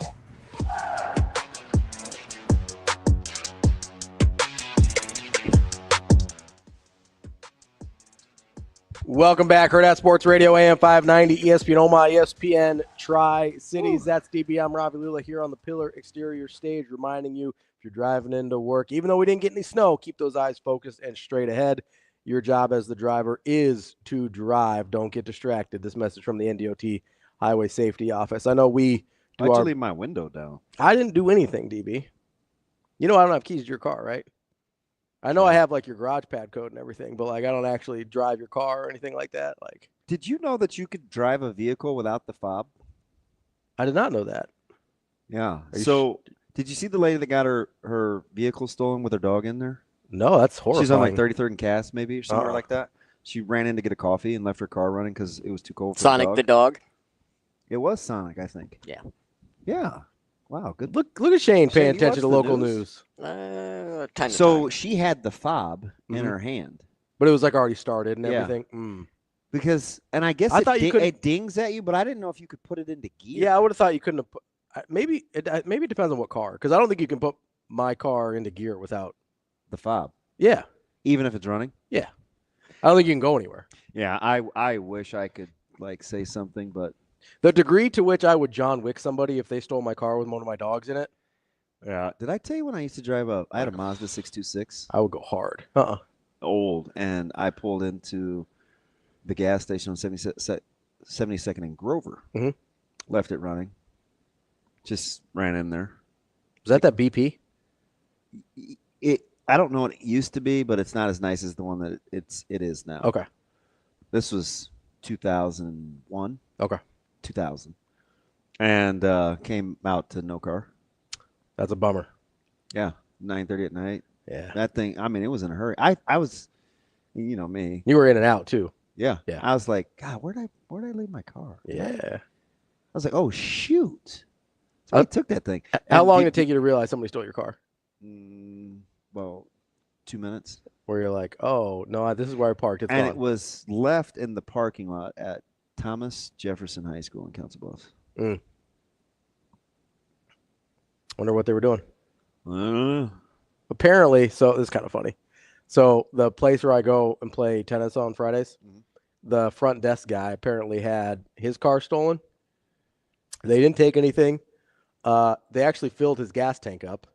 It got found like a week later. Literally, it seems like all they did was hotbox in that thing and then leave it somewhere and ditch. Do you know what hotbox is, right? Okay, so when you put somebody's head under the covers? No, that's a different thing. Okay. I don't think I can say that term on the air. It's a little insensitive. Okay. So people that have a certain recreational, they do what Shane do, but with different substances. Okay, get it. People that smoke weed will get in a car and like roll all the windows up and like they keep all the smoke in the car to like some Cheech and Chong type stuff. Yeah. That's called hotboxing. Oh, okay. So literally the people that stole this guy's car just like hotboxing. It smelled terrible and then left it somewhere. Otherwise, it was totally fine. They didn't take a thing. They filled it up with gas. Did I tell you about the rental car that I got? That's so weird. Smelled like weed. And I was going to Fayetteville, and so I didn't want to perpetuate any myths. Yeah, any stereotypes. So took the car back. You'd be like, hey, give me a different one that doesn't smell like weed? Yeah. I think that's fair. Was not going to roll the dice. I'm 1,000,000% would do that. Oh, like, Fayetteville, it turned out to be such an easy drive. Like, I was kind of paranoid. What was it, like 5 hours? 6 maybe? Yeah, it's not bad. Yeah. Our old friend has made that trip a couple times for Nebraska baseball. One of our friends. One of our mutual admiration club. Oh, I like him, right? Yeah. Oh, yeah. Oh, that guy? Yeah. Oh, that's nice. Yeah, he's made that trip a couple times. He's funny. I did a show with him once. He was in a sketchy hotel room in Fayetteville. Yeah. And I was like, I legit thought he was going to be murdered while we're doing the show together. It was sketchy. Yeah, they love their hogs. Yeah, they do. That place, we went there for hoops. It was wild. Yeah. They're into it. That's where I had the $60 entrance fee. Oh, God. For AAU basketball? Yeah. Get out of here. Dude, I wanted, like, I would fight somebody. No. Yeah, it's extortion. I mean, I don't like kids, but I'm not paying that. Anthony is questioning Sam's take. Now, Anthony, that was a little harsh. I'm not going to read that part. The Sanders greater than Drake May thing. I don't know. I think we may. I'm out on that. We may want to mulligan. I'm out on that. I'll take Drake May over anybody in this draft class. Okay, so can I just say this? Quarterback for sure. And tell me what you think. Yeah. So of the iffies of the first round guys. Okay, so from last year, Penix, McCarthy. So I think Penix we like. We like him, but he's not a yes or no yet. Okay, yeah, fair. Yeah. So let me just take like the guys that we kind of saw a little that had some good, some bad. Okay. And one guy we didn't see at all. I would say, my opinion would be if the draft was today. So we're including May, Penix, McCarthy? No Penix. Okay, so May and McCarthy. Yeah. Okay. The draft would go May, McCarthy, Sanders, Ward. I think there's some people that would talk themselves into Sanders over McCarthy. I'm not saying I would. I don't have a problem with that list. I think that would be the order that a lot of people have them. I think some people would talk themselves into Sanders over McCarthy. But Drake May is, for me, Drake May is number one, no questions asked in that list. Yeah, I can't. I don't even, it's not even close. May's going to be good. Yeah, I think so. And he was in a bad situation. And he looked pretty good. Yeah. By the end of the year, he looked like that's a guy that you're pretty happy with, I think. If you're in New England, like Drake May makes good enough to not play yesterday. Yeah, Drake May makes that New England job way more appealing. 100%. Way more appealing. Yeah, Drake. Oh man, Drake May is good. Like if I'm Mike Vrabel, who we're assuming gets that job, right? Like we're assuming Vrabel gets that job or no? Again, why would you interview in New York? I don't know. Do leverage for a contract? Did you see Woody's report though? That his sons are not involved in the business. Let's hope not. So not Johnson and Johnson. Aaron Rodgers wasn't the first person to intimate that. Well, no. Aaron Rodgers just doubled down. By the way, in New York, they are keeping Dable on the other side. They're keeping Dable and GM over there. Yeah, Dable would have gotten hired. Yeah, he would have. I still think they probably should have moved on, but like just because he's going to get hired somebody else doesn't mean you should keep him. I don't have a huge problem with that.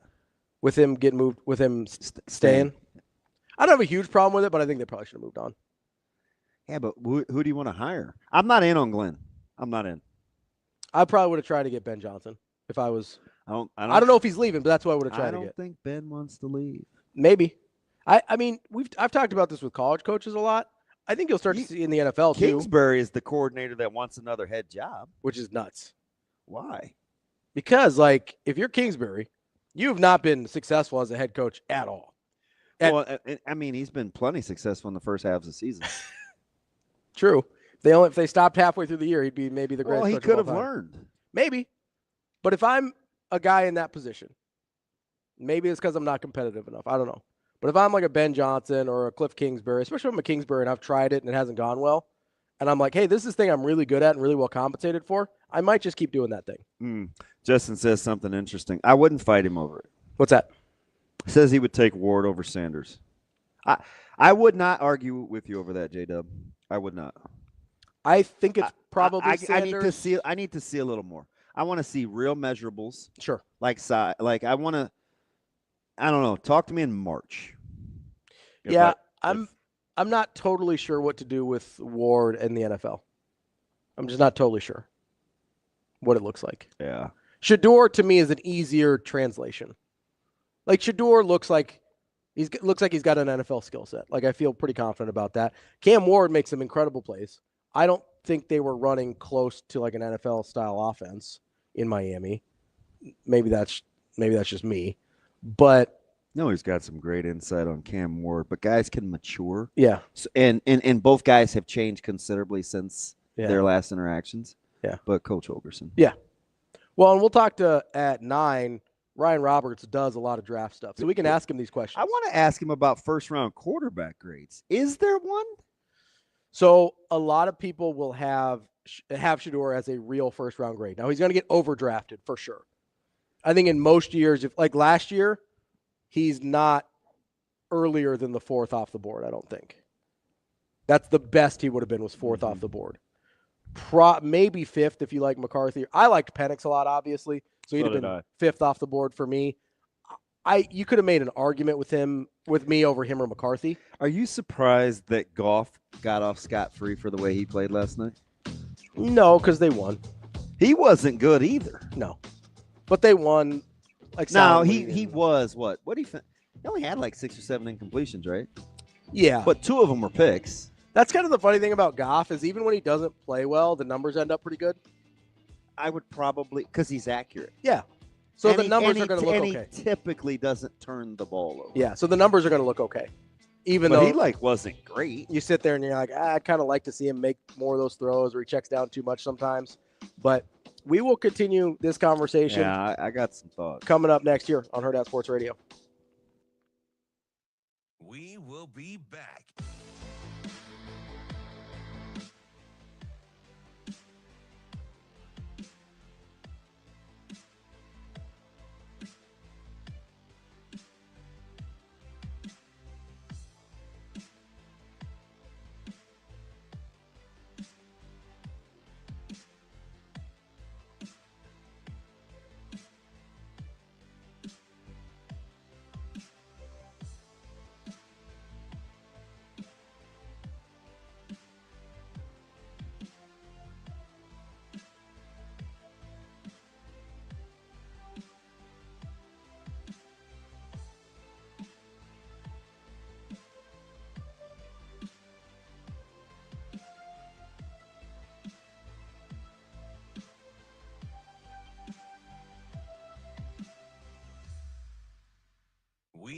be back.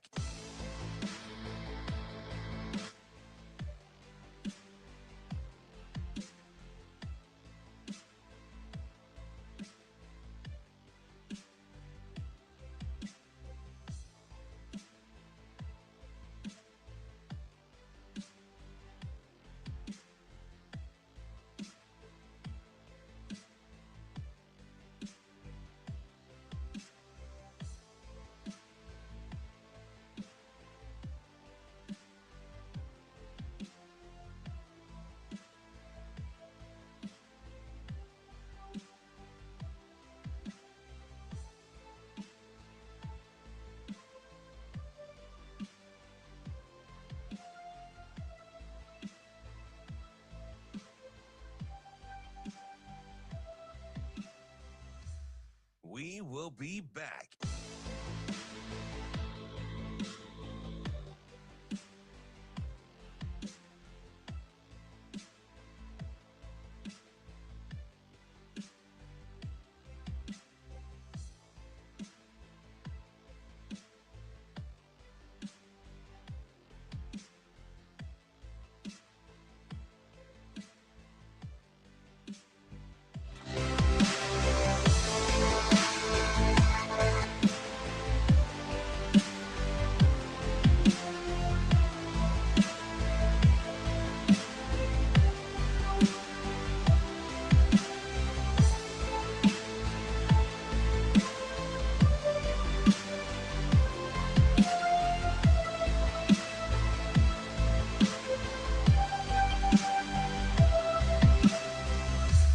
We will be back.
You're listening to Hurrdat Sports Radio.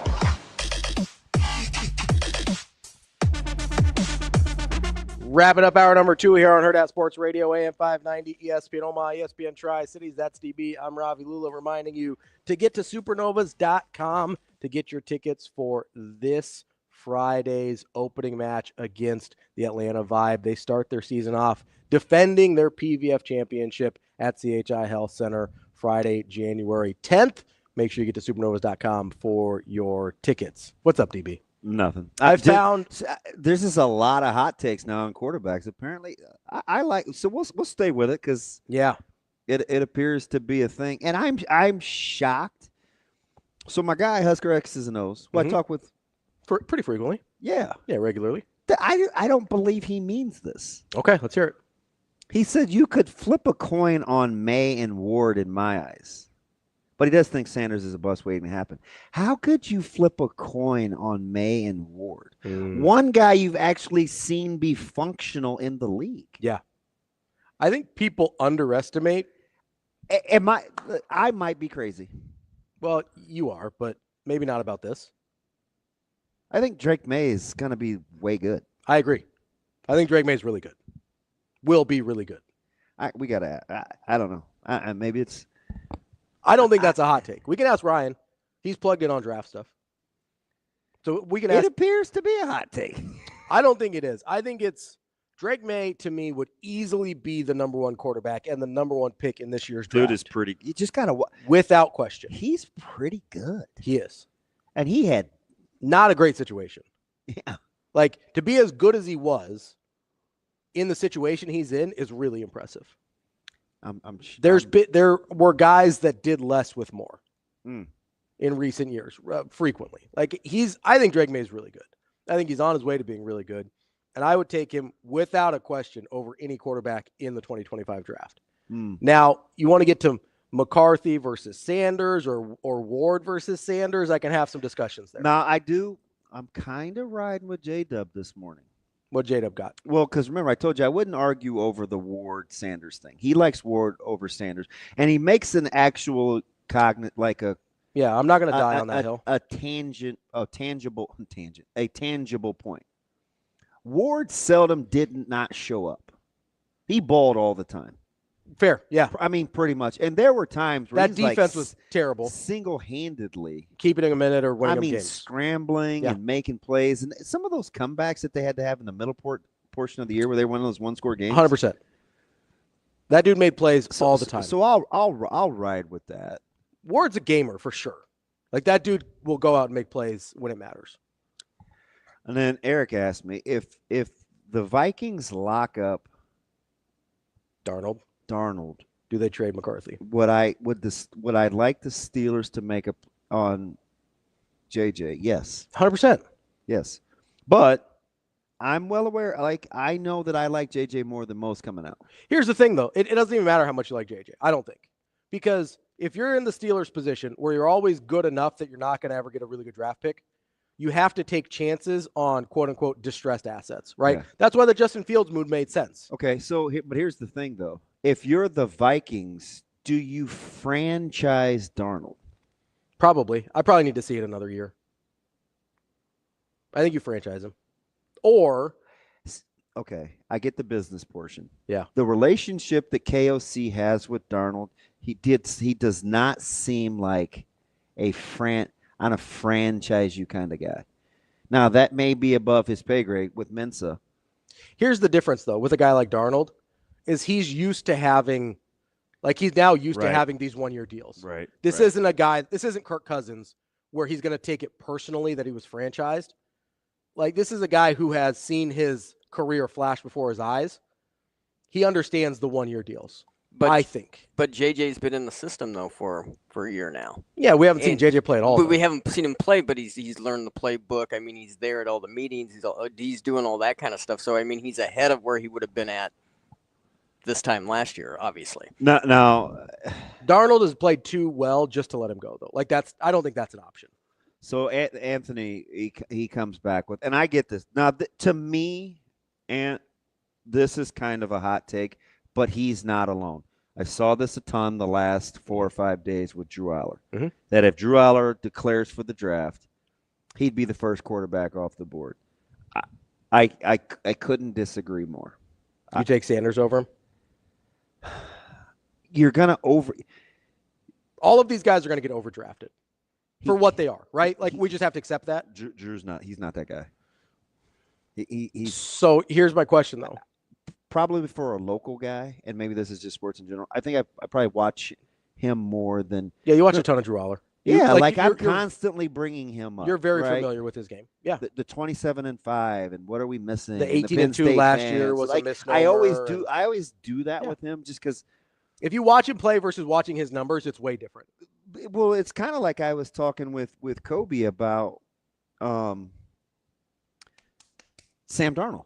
Mm-hmm. Where he's at, because I said, I'm like, hey, like, his teammates didn't really help him out much. Yeah. Kobe's like, well, God, he missed a ton of open guys. Like, he's got to play better. No, yes, I agree. Yes, there were some errant throws, but see, context matters because if some of those guys make those catches early on in those drives, we don't get to see the rest. Yeah, we don't get to see the forced. You don't get to make see a play. The 3rd and 9 where it's an obvious passing situation. You know what I mean? So, like, I think context matters. Like, were there some errant throws? Sure, but he didn't get any help. Like, a drop on 1st and 10 is different than an incompletion on 3rd and 9. And it's like, you know, I don't know. Even if you don't call intentional grounding on golf, that ball, maybe I'm crazy, but isn't that illegal touching? It was touched first by a lineman. I think so. So it's like that thing. There's a lot. I mean, Van Ginkel catches that ball nine times out of 10. Yeah. Right? I mean, he's Mr. Pick Six. That should be 6. Like, that should be 6, right? Yeah, I don't know, Ant. Like, he may be saying something different than I'm inferring. If he's just saying he'd be the first pick if he came out compared to the quarterbacks versus he likes him the best. Yeah. Yeah, because that's different, right? Yeah, because he might be, by default, he might be right. Perception of Drew Aller might be that he would be better than the other two in terms of a draft prospect. Yeah, I think people legitimately are enamored with Shedeur Sanders, though. I think people legitimately are kind of obsessed with him. And not to say they aren't with Cam Ward, because some people really are. I think the consensus is more that people like Sanders, and the people that are really high on Ward are really high, and then there's people that are, I think there's a larger variance with Ward on how people feel about him. I think there's kind of a consensus on draft people in general, what they think of Sanders. I don't think Sanders would drop below Drew Aller, just for any reason. I really don't. I just look at some of those concepts. And that's not being in love with Colorado Sanders. got away with running. Yeah, no, I agree. I don't know, man. I'm not. I still have a hard time getting over. I'm not a big Shedeur guy. Even though last year, because somebody will remember that I actually said this. I'm like, he's a top 2-round talent. So I'm not. But there's a big difference. But now that I've seen more now, and concepts matter to me. Like, I'm constantly. Yeah. Like what he's asked to run. Yeah. Yeah. NFL's tough. So here's the thing, though, about what you said. It's top 2-round talent and top 5. I even think I said first round. I think I said first round. And top 5 pick are different, right? Yeah. Like, even first-round talent is different than number 1 overall pick talent, right? Those are different things. And so you can say first-round talent and think, okay, well, like Kenny Pickett went in the first round. Would you knock it off? That's just the first guy I thought of. Yeah. I wasn't trying to be a Dean Blandino. Yes, you were. Yes, you were. I'm trying to think of who's somebody else. Well, by the way, have you seen Terry McAulife's act on Twitter? No. Old official Terry McAuliffe? Huh. Dude. Is he on one? Dude, he's kind of a get off my lawn guy. I mean, that's not really surprising for an official. I mean, super get off my lawn. He's like Clint Eastwood? Yeah. Yeah. Walt McCauley. He's got his Gran Torino game right. Terry Kowalski. But no, I think you sit there and you go, okay, this guy's a first-round talent at back half of the first round is a different conversation than this guy's a first-round talent, top 3-4 picks of the draft. Like, that's a different thing. Yeah. I'm with you. Like, if I'm in the 20s and have a chance to draft Shedeur Sanders, that's something I probably think about. If I'm at 2 and have a chance to draft Shedeur Sanders, that's a totally different conversation for me. And I think maybe the way that New England approached the last handful of games with the Giants and the Bills and them being committed to May versus having the number 1 overall pick. Do you think winning yesterday cost Mayo his job?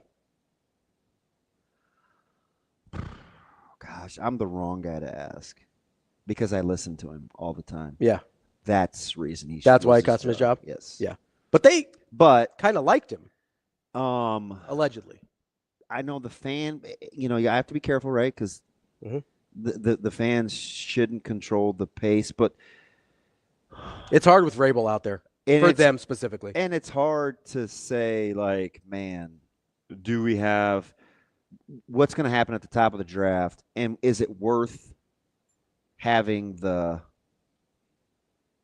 trade value, right? Because what's somebody going to offer you for the 1, and who is it? Right.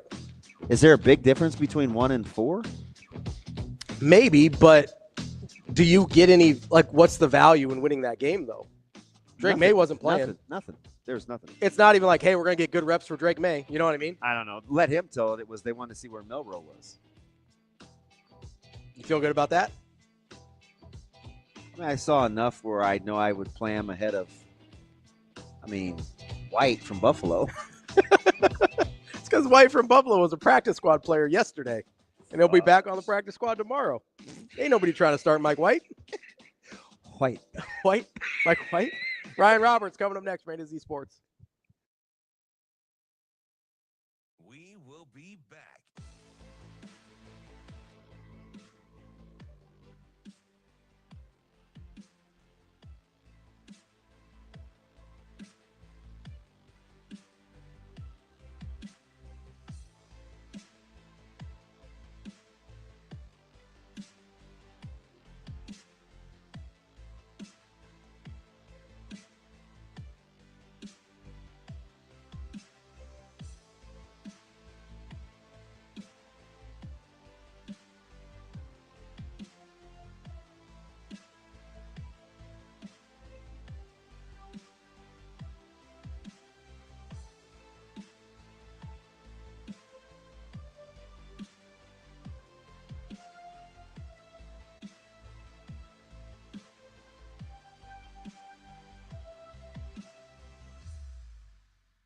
We will be back.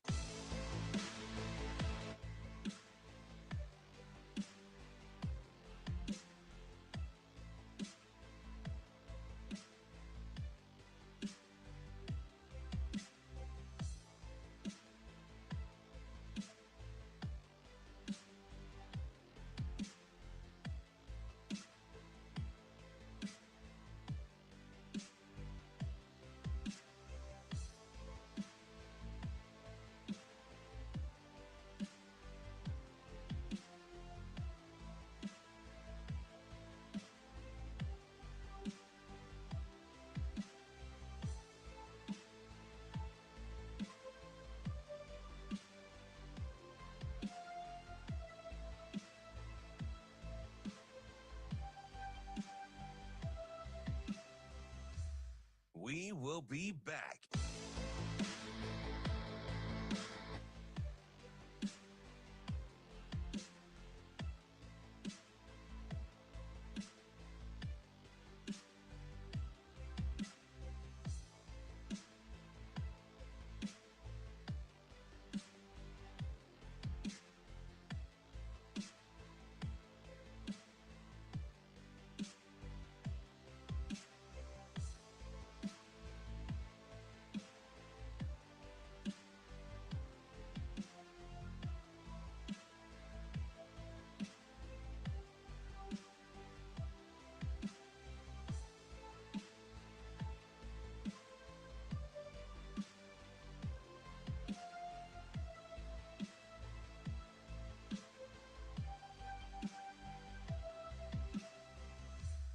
We will be back.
Welcome to Hurrdat Sports Radio. Welcome back to Hurrdat Sports Radio, kicking off hour number 3 here on Hurrdat Sports Radio, presented by Centris Federal Credit Union. That's DB. I'm Ravi Lulla at Hurrdat Sports Bar and Grill. We are joined now by Ryan Roberts. He's a college football analyst and a draft expert for A to Z Sports. Ryan, what's going on, man?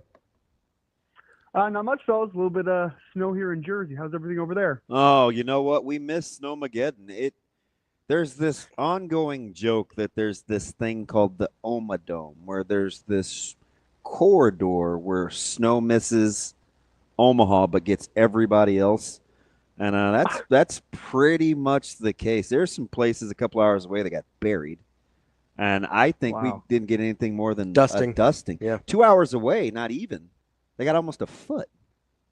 So that's crazy. It's kind of similar here. I mean, I'm in South Jersey, and we're only going to get about like 4 to 6 inches. But I think like North Jersey is going to get hit super hard, and then like Maryland, D.C. area, I think is getting like a really bad storm. So it's kind of funny how those pockets happen, you know? Yeah. Ton of hot takes. So I'm going to ask you right out of the gates. We kind of narrowed this down. If the 2025 draft were happening today, slot for me, J.J. McCarthy, Drake May, Shedeur Sanders, Cam Ward. Okay. That's a great question. So let me think back for a second. So Drake May would be my one. Just thinking about pure draft grades, not understanding, what happened rookie year, that type of thing. Drake May would be me. I would have Cam Ward. I would have, and I haven't finished actually grading Shedeur yet, but I think Shedeur and JJ for me would be like pretty close. But I think the thought process you're going through though, because I was last year's class, I had Caleb and Jaden Daniels as my top 2. So Drake May was 3 for me, just kind of in context of that class. I think where you're getting to, and where I 100% agree with, is that this is not a great quarterback class. Yeah. It's not, right? Like I think in typical, like if you ask me in a vacuum, where would I want Cameron Ward and Shedeur Sanders to be drafted? In a typical year, I would say in the late first round. You know what I mean? Like a late first round, early second type of conversation. But they're going to be the first 2 picks overall, obviously, now that we kind of have an understanding of what that top of the draft order is going to be. So not a great quarterback class, but some guys are going to get propped up because there are some very quarterback. I mean, the top 3 need quarterbacks, and the New York Giants at number 3 right now are going to be in a really interesting situation because, I mean, are you going to reach on someone like a Jalen Milroe, or are you going to trade back, or are you just going to take the best player available? It's going to be fascinating right at the top. How big of a decision do you think Drew Aller needs to make? Well, I mean, he would probably be quarterback 3 at worst. I mean, but he could fight potentially to be that quarterback 2, maybe even that quarterback 1. Like he has the fight because ultimately he has a skill set that the NFL tends to really fall for, right? Like he's going to be 6'4" verified. He's going to be right around 235, 240.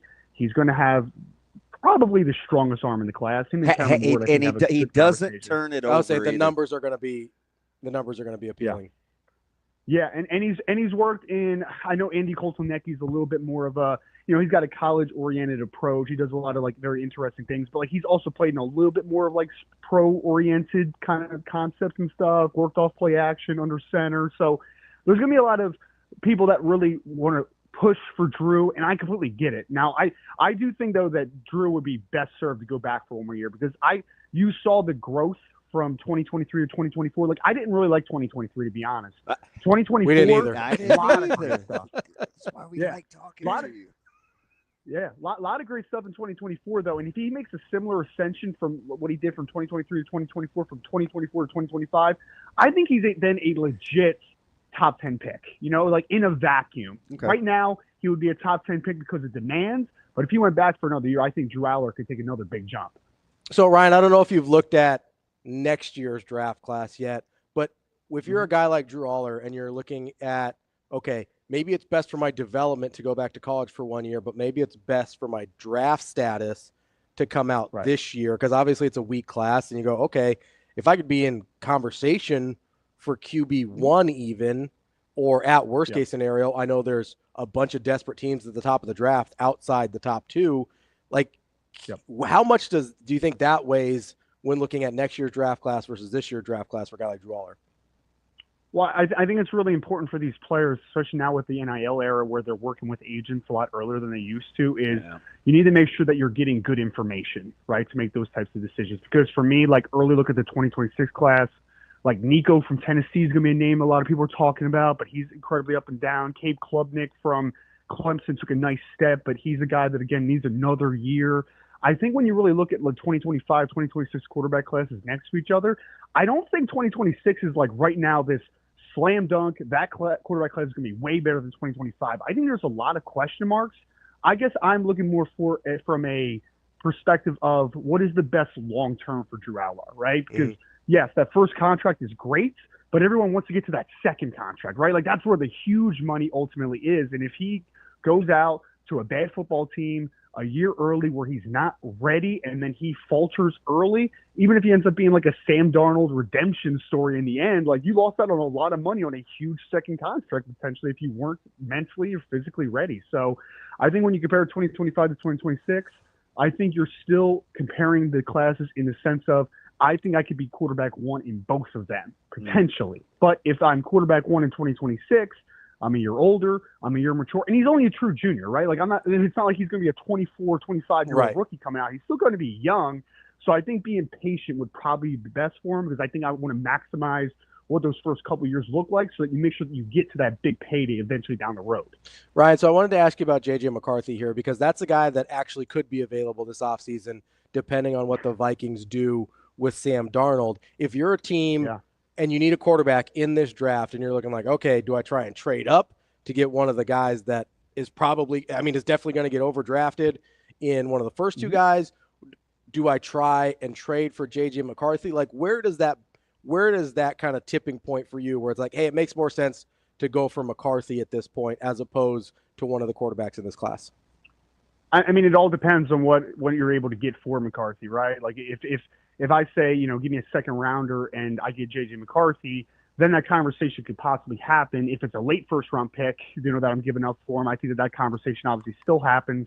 I think personally, like I would just be patient with this quarterback class a little bit. Like I'm literally working on a mock draft, like as we speak with the New York Giants, where like I had that conversation in my mind of like, just how valuable is this pick, right? Because everyone always talks about your teams trading back if they don't like what's on the board for them and whatever. But like there needs to be teams that actually also want to trade up, right? Like you can't just trade back to just trade back. Like you need a team that want to be able to jump up. So when I look at it that way, I think that there's going to be patience in this class. Like, I don't think it's quite as bad as 2022 with like Kenny Pickett and Malik Willis and like that class. But I do think that we're going to be a little bit surprised as far as like the teams being patient. Like, I don't think that there's a foregone conclusion that there's 3 to 4 quarterbacks going top 10, even though there are 3 to 4 quarterback needy teams in the top 10, right? Like, I think that you're going to see all avenues kind of being thought about in this. Like there's obviously the older market too, right? Like we're talking about Sam Darnold and that impending decision. There's a possibility that Minnesota lets him walk, right? Because they just don't want to, they want to move on for the cheaper value of what JJ McCarthy is going to, cost and that type of conversation too. So there's going to be a veteran market out there too. Is a Kirk Cousins available? I mean, I think that one's a little dead at this point, but like there's going to be some veterans available. There's going to be some younger guys available. There's going to be draft options out there. So I think quarterback needy teams are going to be a little bit patient. Like I expect the first 2 to be quarterbacks this year, but I'm not certain that Jalen Milroe goes top 10. I'm not. If Drew Allar came out, I think that he probably would go top 10, but I wouldn't be shocked if he wasn't a top 10 pick either. So I think that the value of JJ McCarthy in your scenario is what is it going to cost me? If it's a late first, second round pick, I think some teams would be very interested. If we're talking about like a top 10 pick, I think that's, obviously a big conversation piece because he's also coming off an injury. I know he's young still, so it probably won't have long-term implications, but I do think that it's just a little bit of a relative conversation of like, what are you getting back for a guy like JJ? And I guess as I'm kind of thinking about this out loud, but if there's this market for, reluctantly, I'll say Geno Smith, Sam Darnold, certainly the poster child would probably be Baker Mayfield. When we see these guys that have been other places haven't been near as successful but have showed some flashes, they're a little better late. Why do you think we don't talk more about like kind of the coach, the OC, kind of quarterback, kind of fit dynamic more when we've seen over the last handful of years some quarterbacks that have been in the league flourish later rather than earlier? Well, I think it's a conversation that we have to have more. I mean, people have talked about it a little bit more this offseason, just obviously with Baker Mayfield taking a huge step, with Sam Darnold taking a huge step, and those great redemption stories. But I mean, ultimately, like I always joke every single year from the draft space, like let me finish my quarterback rankings when I know where these players end up going. Like, not even before they take a snap for their new team that drafts them. But the minute I'm not going to throw shade at the Cleveland Browns, but like there was a string there where it was like, you know, they were taking questionable quarterbacks, but it's also like, you know, Brady Quinn's just not going to be good in Cleveland, man. Like, it's just not going to happen. Johnny Manziel might have been okay if he had his head on straight in like a couple spots, but like in Cleveland, it wasn't going to work. Like, there's just some situations where it's doomed from the start. Like, it's just always going to happen. And I also think that there's a conversation piece because the support system is so important. Like, it is. I mean, It can make or break a very talented football player at the end of the day. But then the other conversation that you're working through here, which I think is a fascinating one, is that Sam Darnold is an example we use with the New York Jets. The New York Jets did not have great support around him. He went through a mental process of like, wow, man, this stinks. Like, I don't know what I'm doing here. I'm treading water. I don't think I have great support around me. I don't know what I'm doing. I didn't get to learn from anybody. Like, it was bad, right? And like, he went through that mental just up and down and mostly down.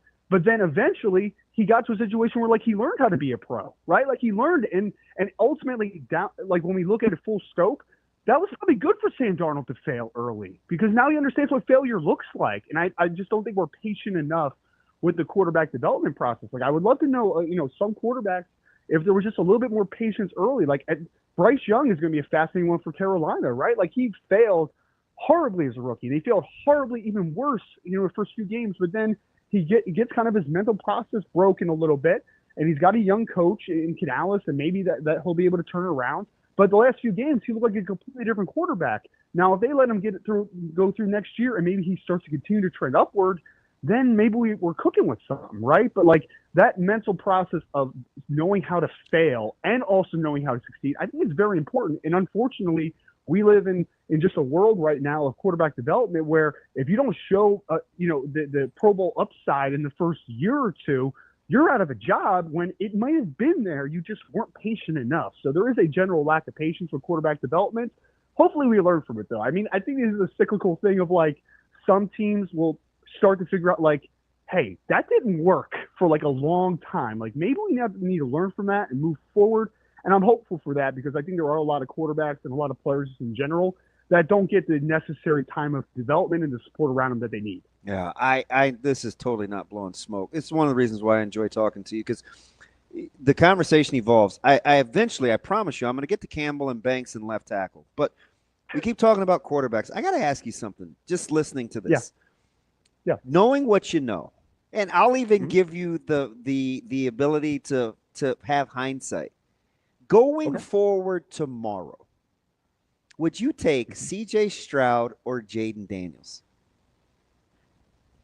Wow, that's a great question. I had Jaden Daniels rated higher than C.J. Stroud coming out of college just for one, like a starting point conversation, which is, I think, a little bit of a hot take. Like, can you believe this is a conversation, though? This is a legit question. Yeah, it is. It really is. For me, and the size stuff with Jaden worried me a little bit just because like he played at 203, 204 last year at LSU, and like that was really like bulking him up, you know what I mean, and maintaining that weight, and it was hard for him, you know what I mean. And I don't know what he's playing at right now, but like we've seen him get banged up a little bit as a rookie as well. So like long term is still like a little bit of a question, but I think I always defer in this modern era to the guy that can beat me more ways than one, right? And I think C.J. Stroud ultimately, although he's a solid mover and being able to, create a little bit outside structure when he needs to, manipulate the pocket, I think Jaden Daniels is just, as a defensive coordinator mindset, like I am way more worried about Jaden Daniels than I am about C.J. Stroud. And that's no disrespect to C.J. Stroud. I still think he's a very good player, but he is going to beat me mostly in one way. Jaden Daniels could beat me in a couple ways, which is terrifying to me as a defensive coordinator perspective, right? So I think Jaden would be my answer, but it's a very fascinating conversation because, I mean, I didn't think we would be having this conversation obviously before the season because CJ, rookie of the year, looks great. And then, has obviously a little bit of a sophomore slump, but like the sophomore slump is based upon, a lot of injuries and a lot of inconsistencies. And there's a lot of support system around him that just wasn't as good as it was as a rookie. So I think it's a fascinating conversation, but I probably would defer to Jaden Daniels, but it would be a very tough conversation for me. And one more draft question before I move on to the playoffs. If you're going to think safe with linemen or versus upside at the tackle spot, do you like Campbell or do you like Banks? Oh man, I if it's just about safety and having the floor, I like Campbell better. But I do think that, which is so weird to say for a third-year junior. Like, I mean, we're talking about Will Campbell like we're talking about him like he's like Andrew Whitworth, and he's like 39 playing left tackle. But like, there's just, I think I know exactly who Will Campbell is, which is good in the sense of, for an offensive lineman, especially, like, you want a good floor. Like, you don't just want all upside as an offensive lineman. Like, you want the floor to be high as well. So if I just wanted, I know that guy's going to be a really good player, whether it's at a tackle or eventually moving inside the guard, whatever. I think Will Campbell's a safer pick, but Kelvin Banks is the more talented overall player, but he's been a little bit more up and down. So if we're just thinking about safety and a guy that I know could play for the next 8 to 10, that would be Will Campbell from LSU. Let me ask you something about the playoffs. It's just a fascinating discussion when kind of how teams are playing going into it and whether it matters or not. I think Denver runs the ball well enough and is pretty good on the back end. I see the line; it's 8.5, 9 with Buffalo. It seems like Denver is kind of built to be more competitive in that game. Do we think? Is that fair or foul? I think it's fair. I think Sean Payton said it perfectly after the game. The little blurb that came out, right, where he said we're young and hungry, and that's dangerous, right? Like, and it is dangerous. It's 100%, you know, because look, everyone's going to hyper focus on quarterbacks because that's what we do, but we know that run game and defense travels in the playoffs, man. Like, it does. So, and I also think that, like, Josh Allen is incredible, right? Like, he's the second best quarterback in the NFL, in my opinion. And I think that he is a tremendous talent, and he is Superman at times for that Buffalo Bills team. But they still can be up and down because I don't think that the whole roster is great still, right? Like, we saw a couple game stretch where they let up over 40 points. The run game has been good this year with James Cook, but, like, even he is a little bit of a volatile runner at times, right? Like, you can have some great games and you'll have one. I love him, though. I'm a huge JC guy, man. Yeah. Oh, he's dynamic. And it was funny. I think he only had like 2 or 3 touchdowns last year. And all of a sudden, all he could do was hit the end zone this year. You know what I mean? It was very odd. But, but I think that formula, though, can be a little bit volatile. You know, I think when the Buffalo Bills are playing their best, they can beat absolutely anybody. But I think when they're just, you know, a little bit kind of trudging along, I do think that they're beatable, right? So, I mean, I would pick Buffalo to win that game, obviously. But I do think that spread is a little bit high, especially in a playoff setting, because, Denver's getting after the quarterback this year. They're creating a lot of pressure. They play good defense. You got Sean Payton as your head coach, and you have that physicality aspect to you. They're not a great running team, but they're going to run the football. They're going to keep you honest. And if Bo Nix he doesn't need to be Superman. Like, Bo Nix needs to be just mistake-free and good. And he's been really good the last few games. I mean, this past week, he threw like 4 more touchdowns, right? Like, he was dynamic. You don't need him necessarily to be that every game to be competitive in the playoffs. But you do need him to be safe with the football. And if he's safe and they play good defense, I think they can be a dangerous team. And they'll certainly be a tough out potentially. Ryan, that's not even the biggest line in that opening weekend. My co-host team, the Steelers, are 9.5-point dogs to the Ravens, despite the fact that I believe they've won 8 out of the last 10 against Baltimore. Yeah. Recency bias, but blowout. But you've also got a Steelers team that's lost a few straight coming in here. What do you? 4? Just a handful. I was trying to be generous. Do you think more likely that the Steelers upset the Ravens, or I'm going to go over to the NFC, that the Packers upset the Eagles? I think it's more likely the Steelers upset the Ravens for a couple different reasons. I think you said one is that the Steelers have had the Ravens number to a degree, right, as far as like the recent history of those teams playing. I also think that Lamar was one of the best quarterback seasons we ever had, but he has still had a very up and down and a lot of downs in the playoffs, right? And he still does have something to prove in the postseason as far as playing his best brand of football. On the other side, I have doubted this Eagles team, and I live right outside of Philadelphia, and I'm not an Eagles fan, and I've continuously just kind of doubted this team, and they just kind of keep firing a little bit, man. And now Jalen had a couple weeks off. It sounds like he'll be good from the concussion protocol. You just had Saquon get healthy for a week after sitting. The Eagle team is pretty good, man. They're pretty good. And the Green Bay Packers are kind of what I was talking about before, of like you want to talk about volatility? Like, there's some weeks where the Packers look like they're one of the best teams in the NFL, or maybe the best team, and then another week where you're just like, I mean, like, Jordan Love, can turn the ball over at times. The running game's good behind Josh Jacobs, but like, they're just a little bit too up and down for me. So I think the Eagles are going to win that game. I think it's more likely that the Steelers pull off the upset than the Packers, which is kind of crazy to say because I do think the Packers are a good football team. I guess I'm just trying to learn my lesson a little bit from down in this Eagles team. Like, they're pretty good, man. When they're fully healthy, they're pretty good. R2, with the jobs that are open, and apparently the Giants won't come open, or available, is there a coach that you would trade for, given a fit of what's out there? Oh, coach that I would trade for. That's an interesting question. Man, we're going like John Gruden back in the day, right? Well, this is on the heels. I mean, Mensa had to come out and say, "Listen, O'Connell, we're locking our coach up, right? He's not going to be available." But I mean, it was floated, and he would never do it. But there was this hypothetical of the stability of Tomlin and Khan in Chicago. What? Could Shanahan be burned out? Is McVay burned? You know what I mean? Like, is there a coach you would trade for? I mean, it's might be slightly biased because I am a Rams fan, but like, I mean, if there's some way for another team to get Sean McVay, it's gonna be pretty dang smart, man. Like, he's a witch. He is. Yeah, he's a witch. It's so weird because I mean, so they went all in, obviously, trading first round picks, getting Jalen Ramsey, getting Matt Stafford, like, just burning draft capital, which for me as a draft guy, like, it made me cringe a little bit because I'm like, no, still build through the draft. Don't do just that. Like, I don't like that, but it worked. Obviously, they won a Super Bowl, right? But like, we saw the next step of like, now that you did that, when you have a slew of injuries, your roster kind of stinks now, right? Because you're a little bit top heavy. You're not really great depth.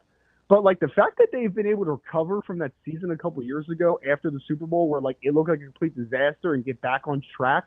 I mean, one, Les Snead being able to fill in, the general manager being able to fill in the gaps in like day 3, I think has been fantastic. I mean, they've hit on like 4th, 5th round draft, like Kyron Williams and Cooper Kupp and Puka Nacua. Like, they've hit on a lot of day 3 draft picks the last few years, I should say. But then, like, you have to give credit to McVay. I mean, just the fact that getting this team, I watched them. They were 1-4 this year, right? They were 1-4. They had like an 11% chance to make the playoffs. And they end up winning the division, right? Like, it's almost wild kind of to think about. So I guess what my bias is attached here, but I would go McVay just because I think the world of the guy, man. As I suffered through a long 10 years of Scott Linehan and the end of the Mike Martz era and Joe Vitt, and like it was awful. Don't forget about Jeff Fisher, the GOAT.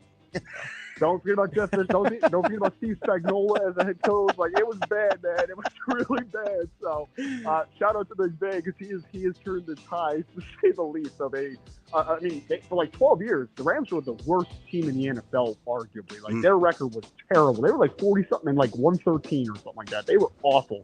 And he went in there and immediately they were better because I think that he's obviously a great coach. It's Ryan Roberts, A to Z Sports. Ryan, we appreciate it. We'll talk to you again soon. Thanks, Ryan. Absolutely, guys. Thank you, guys. Have a great day. More Hurrdat Sports Radio coming up next. We will be back.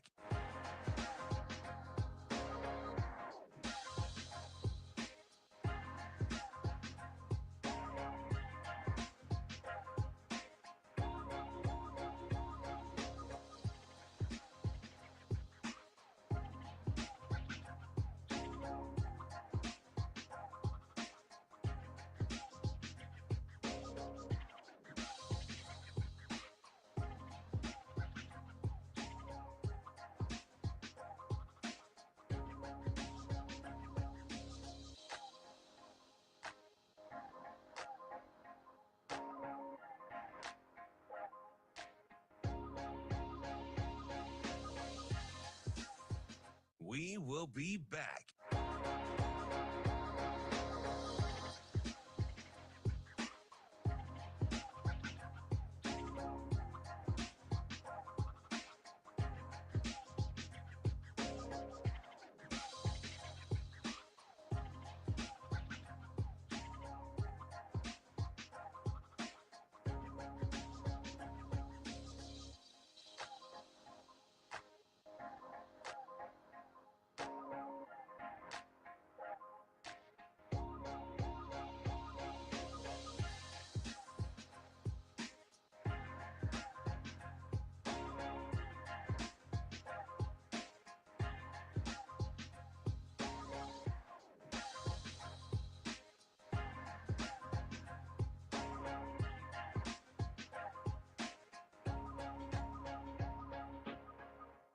We will be back.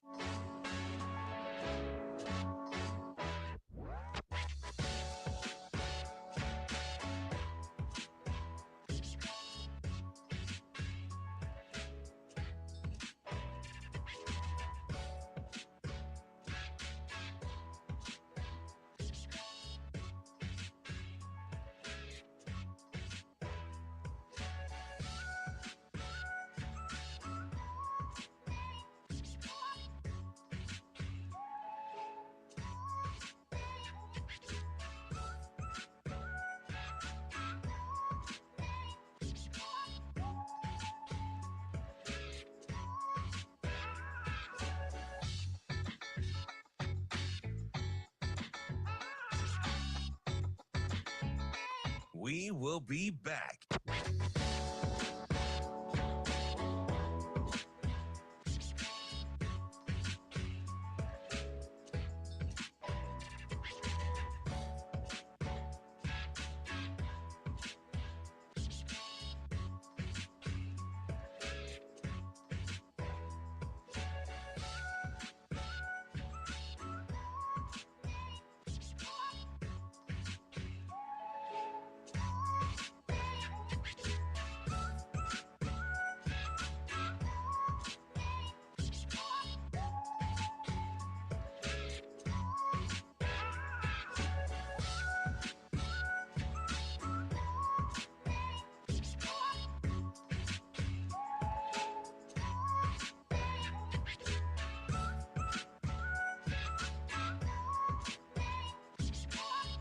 We will be back.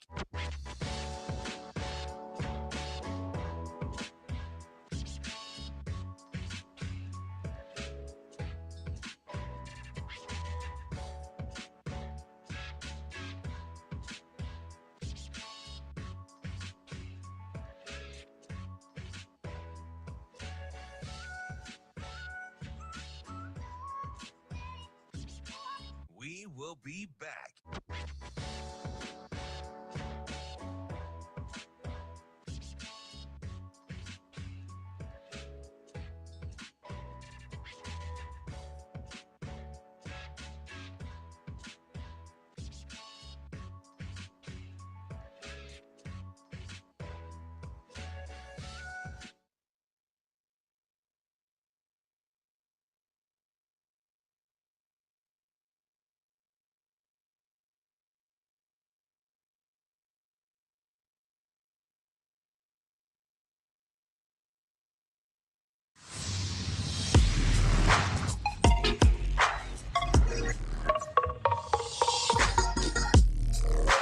You're listening to Hurrdat Sports Radio.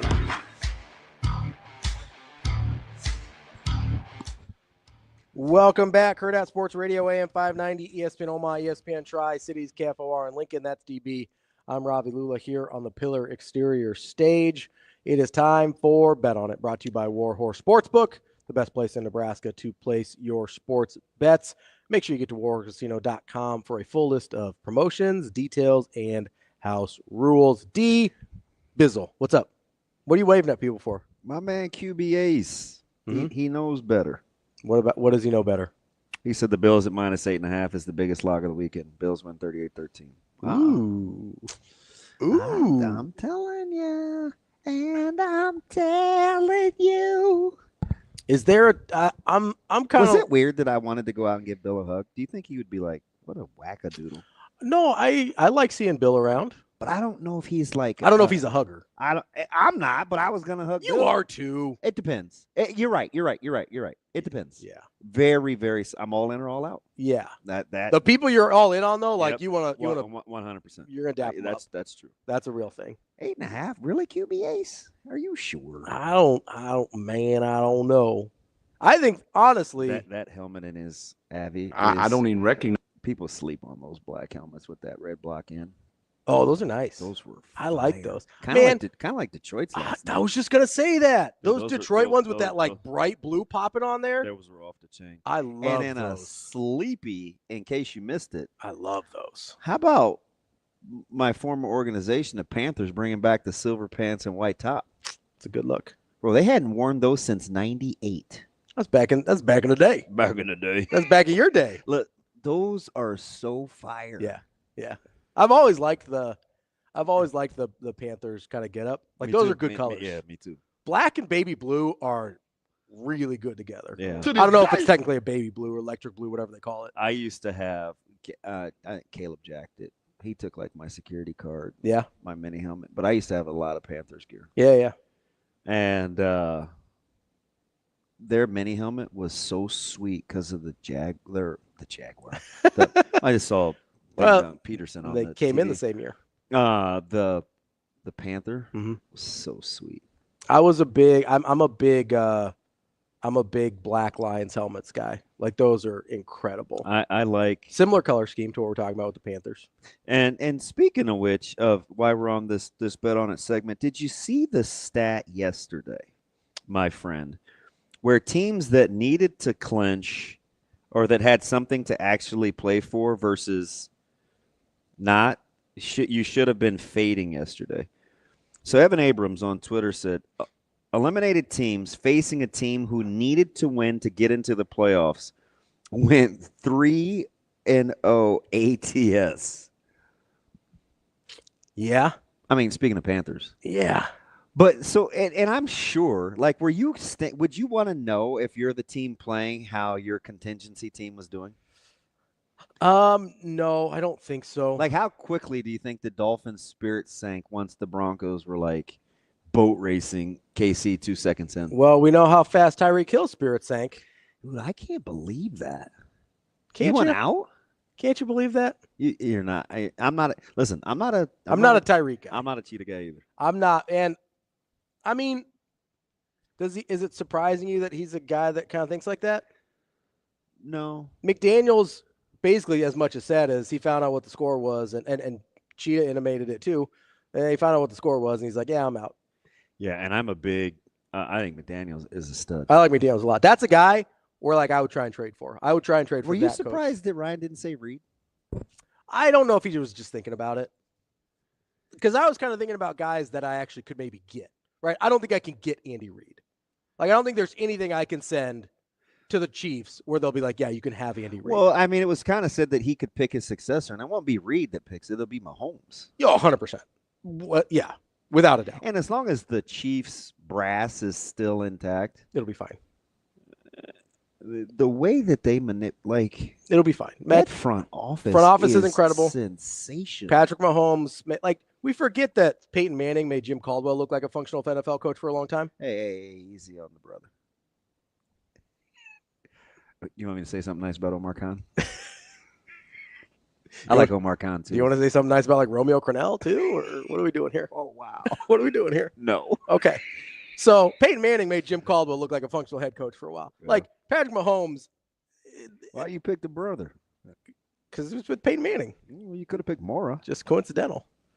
He made Jim Moore look like a functional head coach for a long time. Could have picked Tom. What do you want me to do here? Could that guy have been an OC for anybody else other than with Peyton? No, being Peyton's OC was the easiest job in the world. You could call the same play the entire game, and Peyton was just going to change his line. He was getting anyway. those guys jobs. Yeah.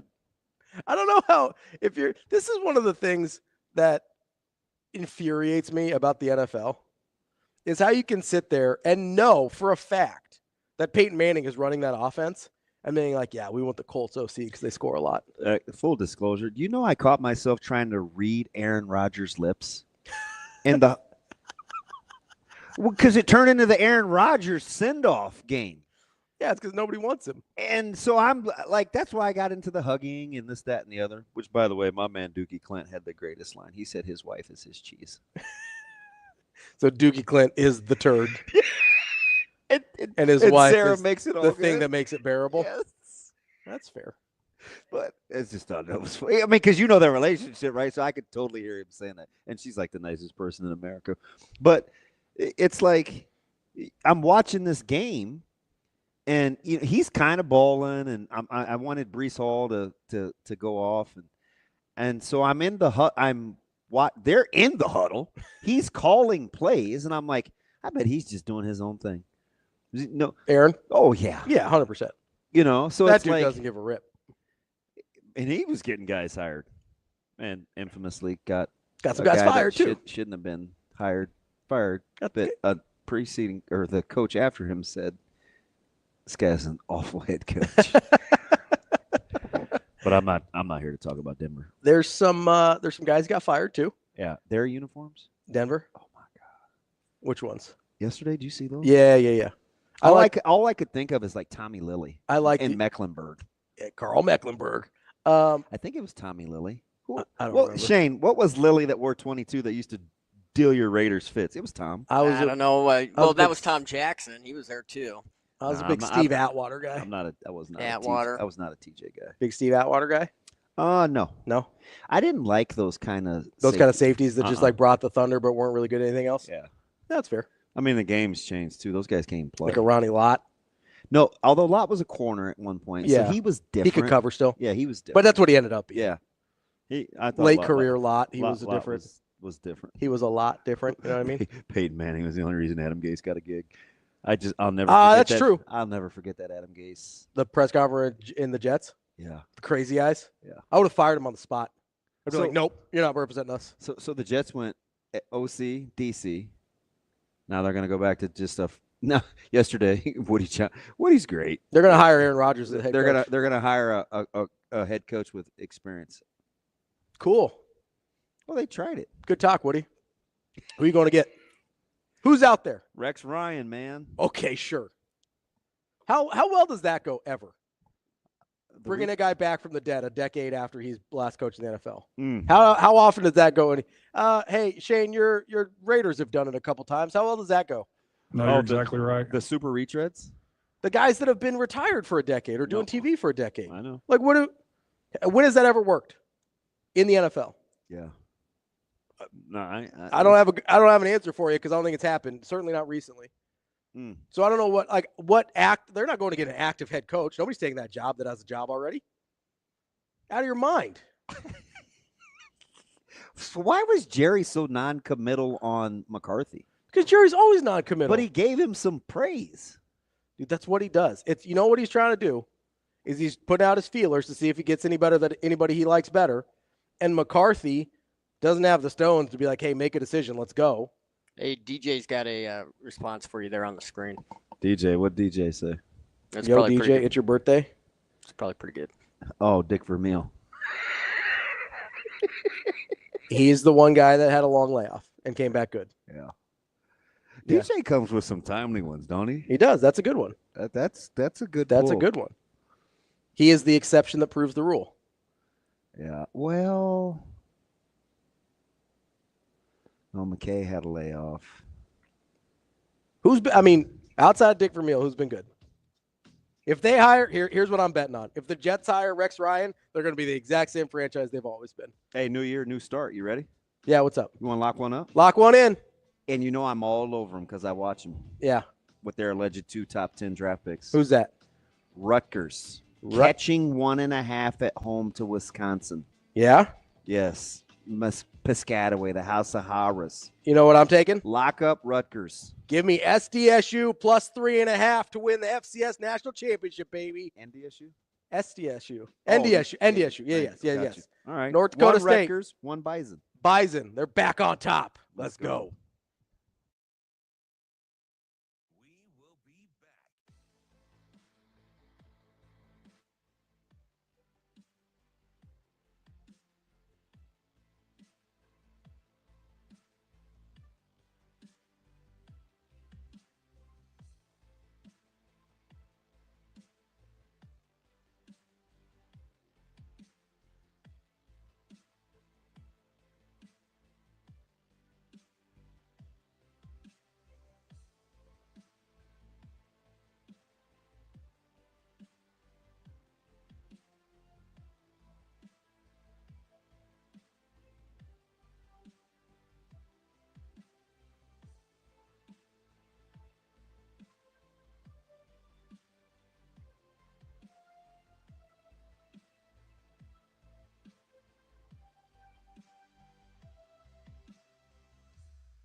We will be back.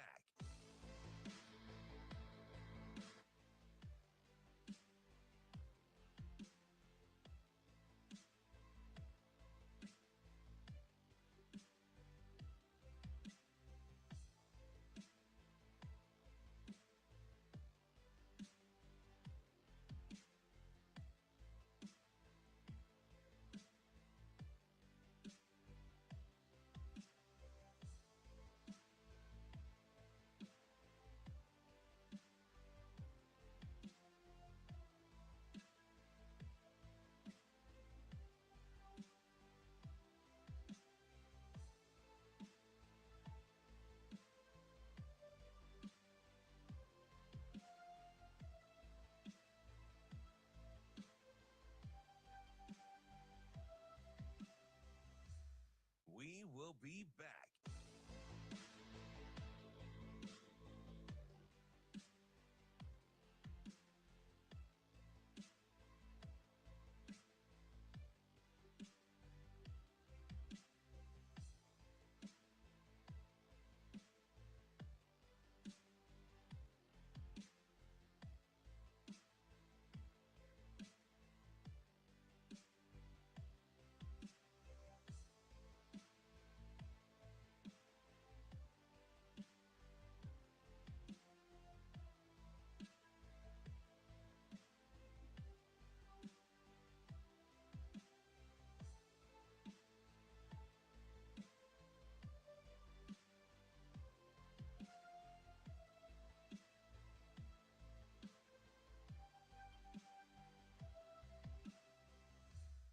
We will be back.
Welcome to Hurrdat Sports Radio. Rodgers takes the snap, drops back to throw. Dancing in the pocket, dumps it right. Caught by Breece Hall at the 10. Cuts it upfield at the 5. Gallops into the end zone. That's a jet touchdown. Baker Mayfield shotgun. They know what we're going to do. Baker Mayfield looks, throws the ball. Caught ball. Evans, he's got it to the 40-yard line. 1,000 plus. Mike Evans, 11 seasons in a row. How about them Buccaneers at number 13? Welcome back to Hurrdat Sports Radio, AM 590, ESPN Omaha, ESPN Tri-Cities. That's DB. I'm Ravi Lulla here at Hurrdat Sports Bar and Grill. We're also on KFOR in Lincoln. We are joined now by Jarrett Bell. He covers the NFL as a columnist for USA Today. Jarrett, how are you this morning? Hanging in there. It's always good to get to this point in the season where the regular season is done and it's the new season. So we'll see. JB, just having this conversation on air, off air with some of our listeners. If you had to pick today, would you take the job in Jacksonville or would you go to Chicago? Wow. Yeah, that's a great question. I like the weather in Jacksonville. So it's kind of like either or, right? At least Jacksonville has had a quarterback flourish before in their history. Like the Bears are fighting a long line of shaky behavior. Yeah. And I think that when you talk about just where the Bears are situated divisionally, you've got Detroit, Green Bay, and Minnesota versus going to the AFC South, where you probably have a better chance to be competitive. I think I like Jacksonville, but the snag there is the GM, Trent Baalke. And they kept him. They kept him. Yeah, exactly. And so I think it just kind of says everything about what the owner, Shad Khan, is feeling, because he came out earlier during the season or before the season at some point and said that it was the most talented team that they had. And so that would seem to send the signal that, we've got the personnel to win. It's on the coaching. So So yeah, to answer your question, if you gave me the choice, one or the other, and I had to pick one, I guess I'd go Jacksonville. Jarrett, I got to ask you, it was also announced this morning around the same time that Jacksonville was moving on from Peterson that the Giants would be keeping Brian Daboll. Like, at what point do we have to look at the results and not how we feel about Daboll to decide what he is as a head coach? Because I'm not sure why he keeps getting the benefit of the doubt. Yeah, I think he's benefiting right now from the idea that we can't change again. I mean, because like you said, you look at the results, and Joe Shane too, the GM. I mean, they made the decision on Daniel Jones a couple years ago, and consequently on not investing to keep Saquon Barkley, and it's blown up in their faces. And so I think the only thing that really saved them right now is just the thought that, oh no, we've got to tear it down and build it back up and start over again.